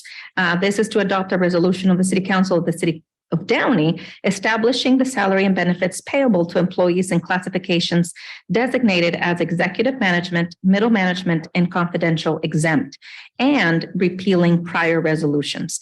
Interim City Manager Scott, is there a staff report for number 17? I will do my best with the staff report. I'm about the only position not covered by this item, and so as a result, it falls to me. And I'm happy to do it. I want to start almost by making the phrase "last but not least," because we have brought forward MOUs for council action in the last year that affected almost all of our other bargaining groups. I think there may be one that's not done yet, but so this is the end of the process, and it affects as the mayor said, the city's executive management. Let me read it precisely. Executive management, middle management, confidential exempt positions. Under state law, the higher ranking positions are in category that requires a public presentation. Most of our other MOUs were brought to the city council under consent calendar because the council had previously reviewed all of the terms and conditions that were negotiated.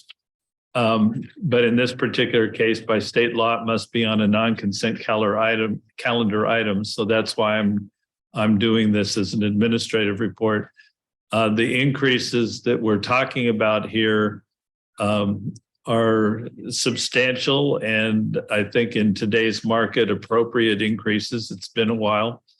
That calls for 4% pay increases effective April 1, 2023, again, April 1, 2024, and finally 4% April 2025.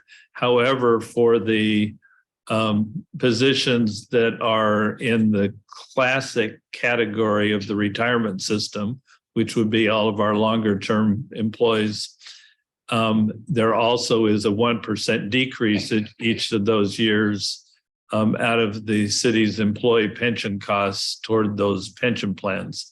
So net 3%.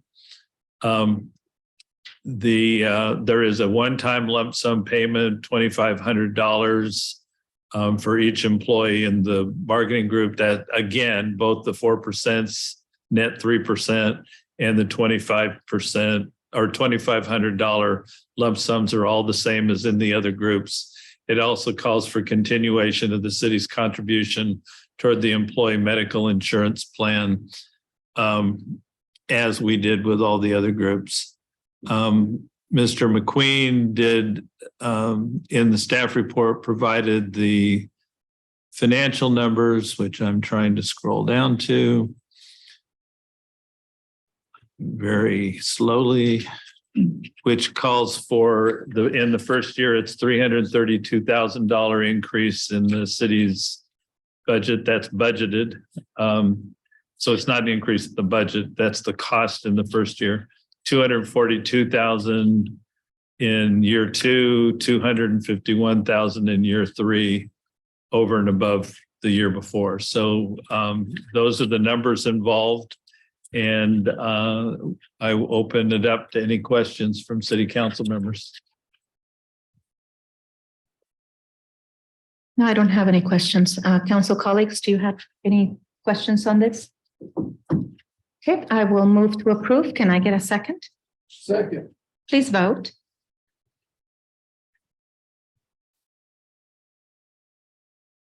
The motion is approved unanimously. Okay, we've got 3 more items. Moving on to item number 18, consideration of discounts for recreational classes for families with multiple children enrolled in city recreational classes. And I see that Jason is ready to provide us the report. Thanks, Jason. And I know this is an important item for our Downey families. We received several requests from families that have multiple children regarding this. So looking forward to your report. Thank you, Madam Mayor, members of the council. Yes, the city council requested that Parks and Recreation do some research into possible discounts for families with multiple children that are enrolled in city recreation classes. A little bit of background, our recreation classes are broken up into 2 different types of programs.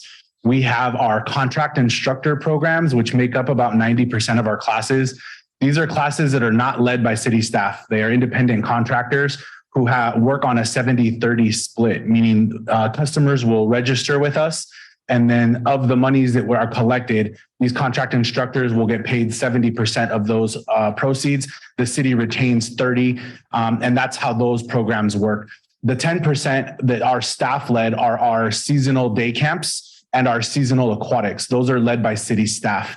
So in the background of that, if the city council were to look at doing some sort of discount, we would have to take into account the contract instructors and city staff. So if we were to do a blanket discount that included contract instructors, that would have to come from a general fund account that then reimburse those contract instructors for their part of the 70%. The whole equation is done by our registration software. So there's some other cities who have similar software as us. So it's having to go in and readjust what that looks like in the time frame that our instructors would get paid. Currently, they get paid halfway through a class. Take a basic karate class or tumbling class that's 8 weeks long. After week 4, we don't accept registrations anymore. We start processing their paperwork so that instructor gets paid by the end of the class. If you take into account having to subsidize that from the general fund, the process would take a little bit longer for them, but it's still something that is doable. I will tell you the majority of requests that we get are for families with multiple children, especially for our summer camps and our aquatics, because those are summer long programs.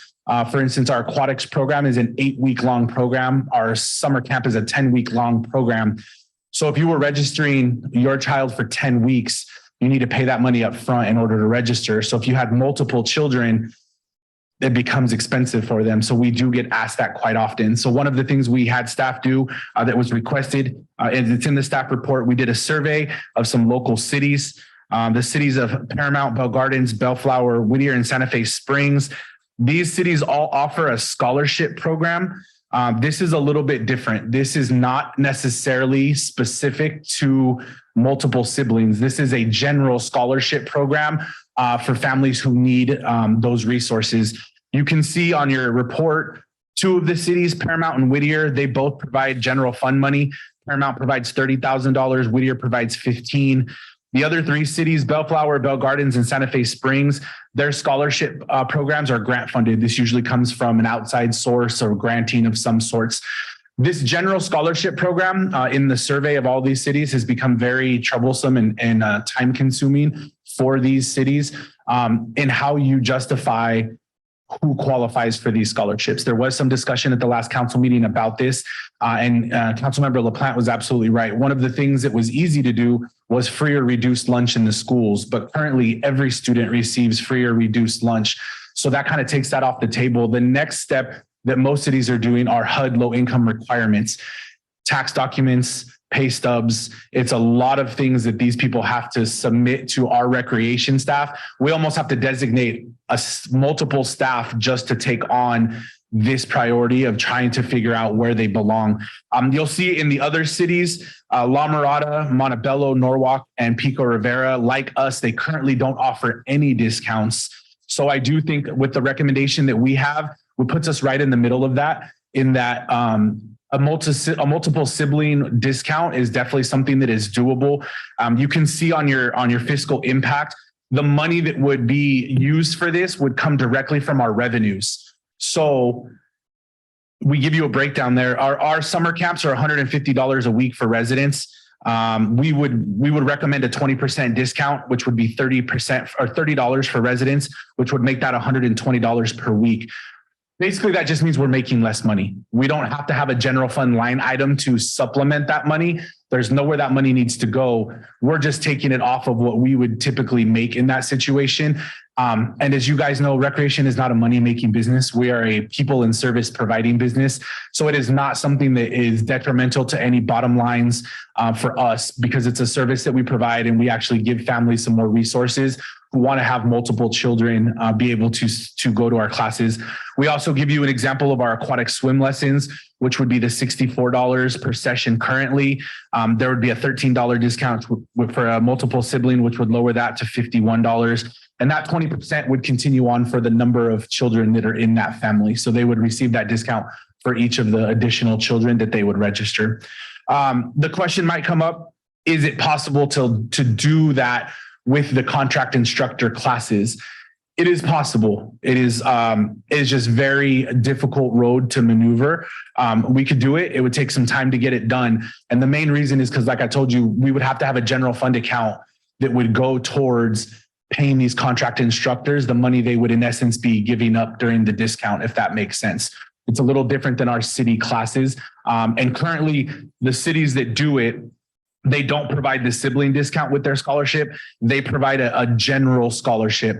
They differ. Each city is completely different. Some cities have a maximum cap for each family. So for a fiscal year, a family might have a $400 cap, and they can only use it $50 at a time, for instance. So, but that is not multiple children. That's just a blanket scholarship program, which gets very difficult.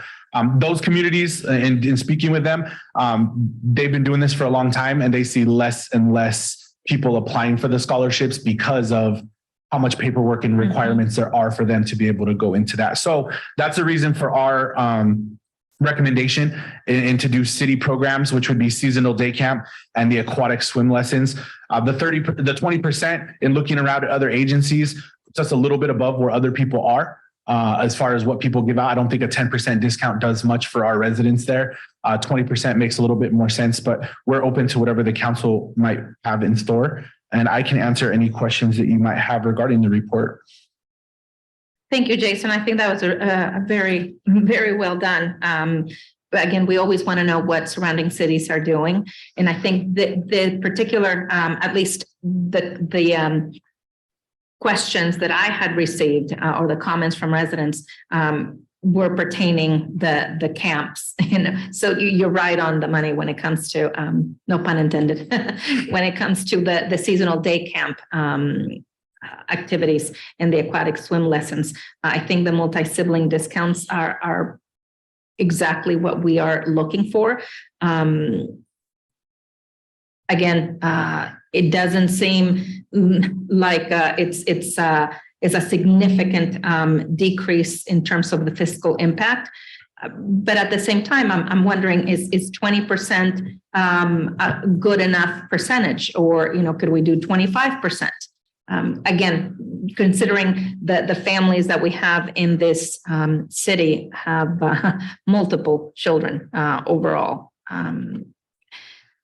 I don't know if my council colleagues have thoughts, questions, comments, but overall, thank you. It's a good report, and I think it's a good starting baseline for us from not having anything to moving in a direction of giving our families some relief with multiple sibling discounts. Yeah, thank you, Madam Mayor. Thank you, Jason. I spent many years at West Downey Little League and also DJA. And I know when I was a DJ that there were sibling discounts offered, and that was a few years ago. And it was a few dollars, but it made a difference. It made a difference in some of these young families with multiple children. And you just want to see the kids out there. You want to see them out there participating, staying busy in a positive manner. And then we were able to also help low-income families who suffered financial hardship. Sorry, I need some water.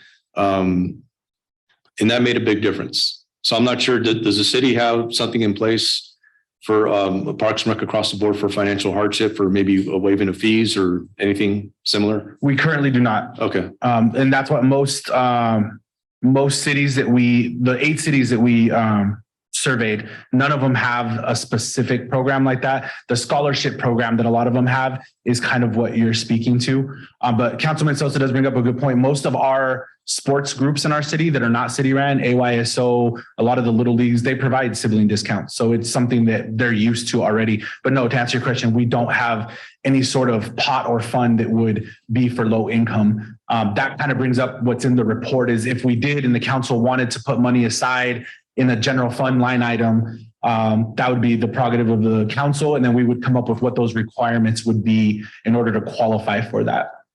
Thank you for that. And again, I just want to make clear my experience with the youth sports here in Downey for many years.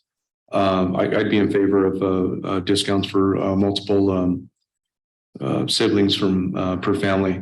It does make a difference for these families, and it keeps the children busy in positive activities. I have a quick question for you. Does it all depend on just one class, or can a family take multiple classes where their siblings are in one class and another class and still apply the discount? Our recommendation would be, it doesn't have to be the exact same class. Okay. If they have, the only recommendation would be they have to register at the same time. So if you're registering one child for karate and another child for Zumba, we would put the discount to whatever the lower paying class is, but it would have to be a registration at the same time. The way our registration software works is all families are on one account. So we would have to be able to measure who it is and when they registered, but it does not have to be the same class. Would that give the instructor a little higher fee because they're not absorbing just one class? It's being spread over multiple classes? Not necessarily. In the case that we're talking about right now, we're talking about specific summer camp and aquatics, which are staff led. So there wouldn't be a reason to have to adjust that. What we talked about before is doing it with contract classes and contract instructors. It would hurt an instructor. So let's just say you're instructor A, you're getting the full payment, but instructor B is getting the discount at 30 or 20% or 25%. That instructor would be the one who is impacted in their bottom line of what they bring in. So then if the city were to have a subsidy line, we would pay that instructor with that money from the general fund to make up the discount that they would be providing. Okay, thank you. There's no additional questions or comments. I will make a motion to approve the staff's recommendation. And again, this provides a baseline for multiple sibling discounts. A second. Okay, please vote.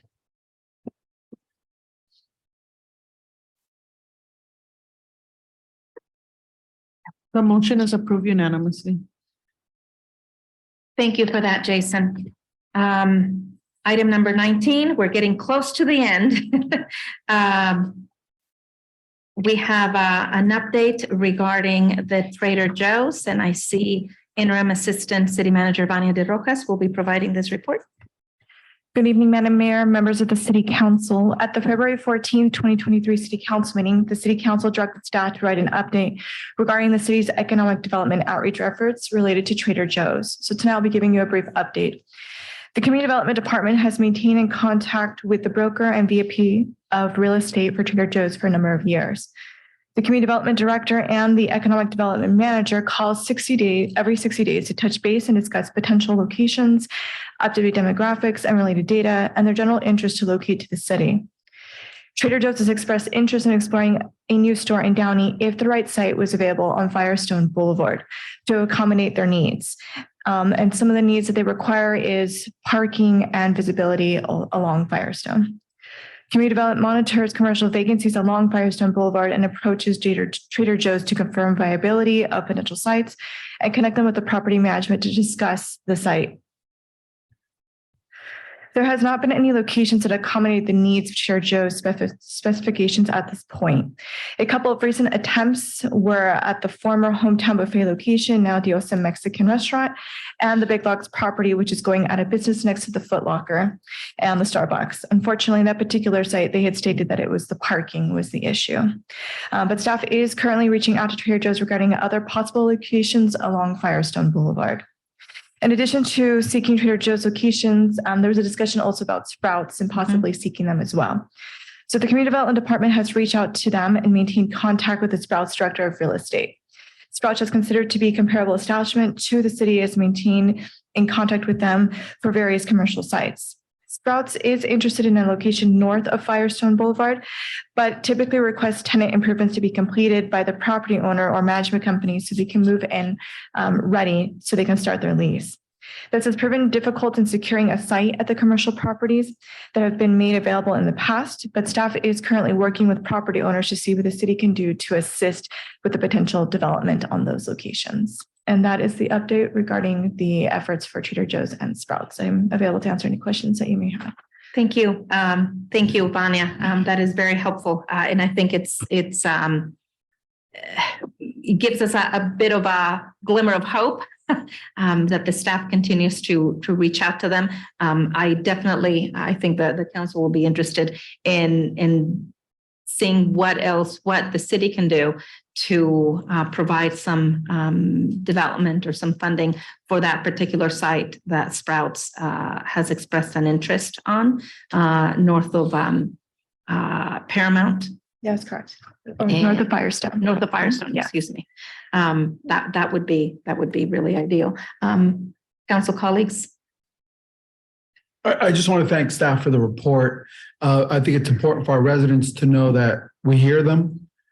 We're trying, we're working towards this goal. And those are my comments. Thank you. Well, actually, I have received a lot of questions about the public campaign that we've talked about. Because staff is being diligent about working with the real estate representatives, we thought it'd be good to put that on hold for now. We also want to be sensitive to Trader Joe's and calling them out publicly, right? So we're going to try this method first, the traditional method. And if we don't get positive results, then maybe we'll go forward with the next phase, which will be the public campaign. Yeah. Thank you. Thank you. Anybody else? I will just add that I believe, and I think many of us agree that Sprouts and or Trader Joe's would both do well here in the city of Downey. That's all I have to say. Agreed. Thank you for that report, Vanya. I will make a motion to receive and file this update. Can I get a second? Second. Thank you. Please vote.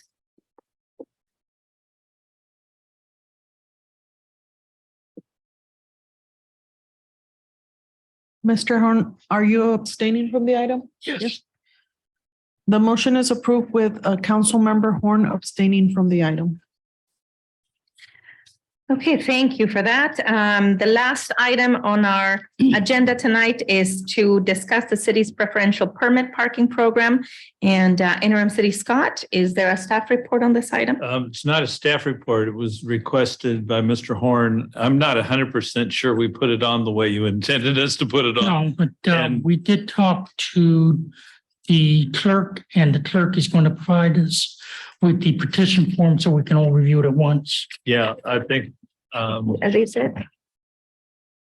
I think Yes, that's we it. distributed those to the council, and there's also copies in the back of the room for members of the public.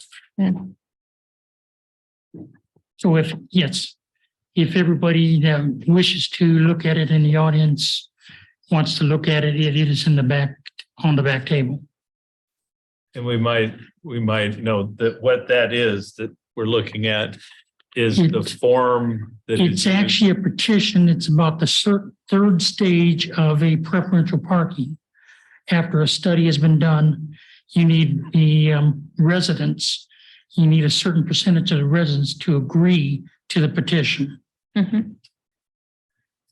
And all we're trying to accomplish for this form, based on my experience with the 7 preferential parking permits, streets that have been given out, many of the residents were not made aware that they could change the time. It was constantly set as a 2 a.m. beginning. All I wish to do is to extend that standard and make the standard a 6 p.m. to 6 a.m. standard, so that residents don't have to park on their lawns until 2 a.m. comes and then park on the street.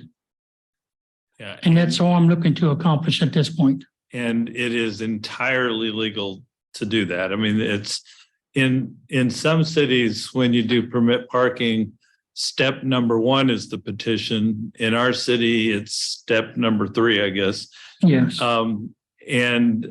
Residents have the ability, or should have the ability, to ask for the times of day where they believe that the parking on their street is majority non-residential parking. Now, in order for them to be able to get the permit parking, a survey has to demonstrate that in fact it is majority non-residential.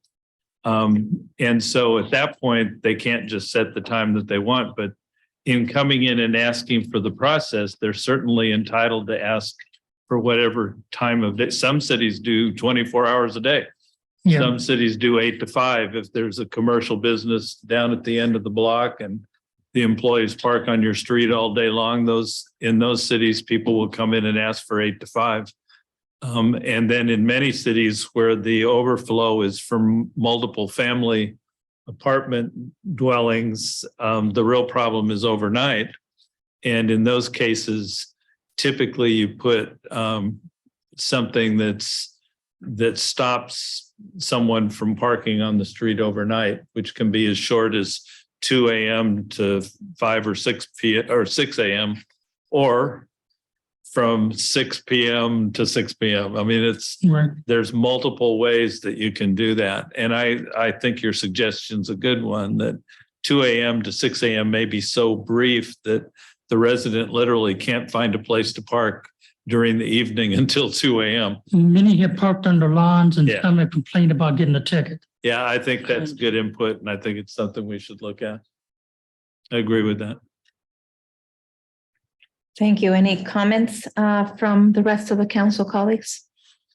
Since this, I hate to do this at 10:15, but this is my last meeting, so I have another permit parking issue I'd like to just mention. Okay. If you all will recall, when we did the permit zone recently for Corrigan, which is the street just, west of Bellflower. We had some residents who live on Bellflower. They're single family residential homes on Bellflower that cannot park on the street at all because Bellflower's too busy. So they've been parking on the adjacent single family residential streets. Had they been included in the permit zone, they'd have qualified because it wouldn't have been a majority non-resident. There would have been nobody on the street. So that wouldn't have changed the results on the evaluation, and they could have been put in the zone, and they could have then parked on these other residential streets overnight. They came and they protested. I remember there were some discussions with Mr. Trujillo, and we talked about how maybe this is something we need to look at in our code, because it did in fact affect them. I've been getting calls from those residents, and now that we have actually implemented the zone, they are having exactly that problem. And part of me wishes I could just administratively issue a guest permit to each of them overnight to deal with their problem, but I have no authority to do that. And the city attorney's laughing at me that I would even think that, but sometimes I think about things like that. And so we need to address our code to address that kind of circumstance, because, you know, we're leaving people high and dry. Now, having said that, it is true that every time you issue a permit zone, you do so at the detriment to whoever it was who was parking on those streets. If it's an employee, if it's an apartment dweller, whoever it is, you're actually moving them off the street and solving the problem for one resident and creating a problem for the other.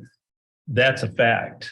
And so when the city in the future, when you evaluate your permit parking policy, you always have to find a middle ground that you can live with.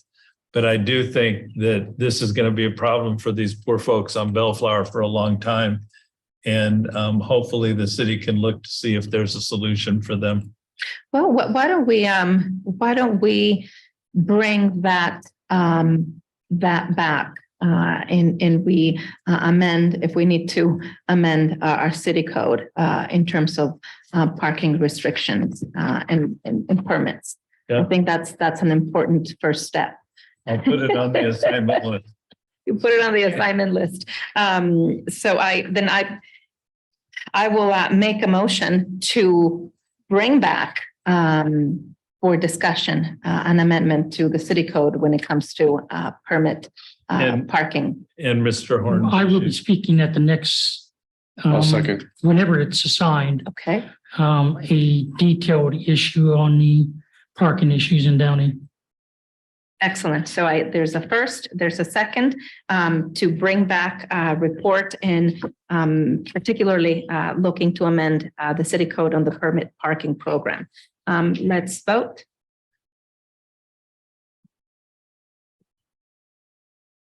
The motion is approved unanimously. Thank you, colleagues. And thank you for those of you that are still here. Thank you for holding on with us. At this time, I would like to adjourn the meeting with a moment of silence for the following individuals: Orange County Sheriff Deputy Brian Haney, victims of the shooting in Michigan State University, Bishop David O'Connell, retired Downey Fire Captain Tom Brown Jr., and the lives lost to COVID-19. A moment of silence, please.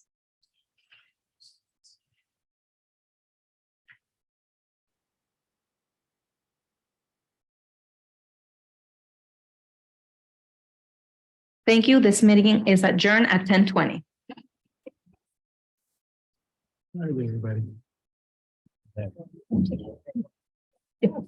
Oh, man. Thank you. Yeah.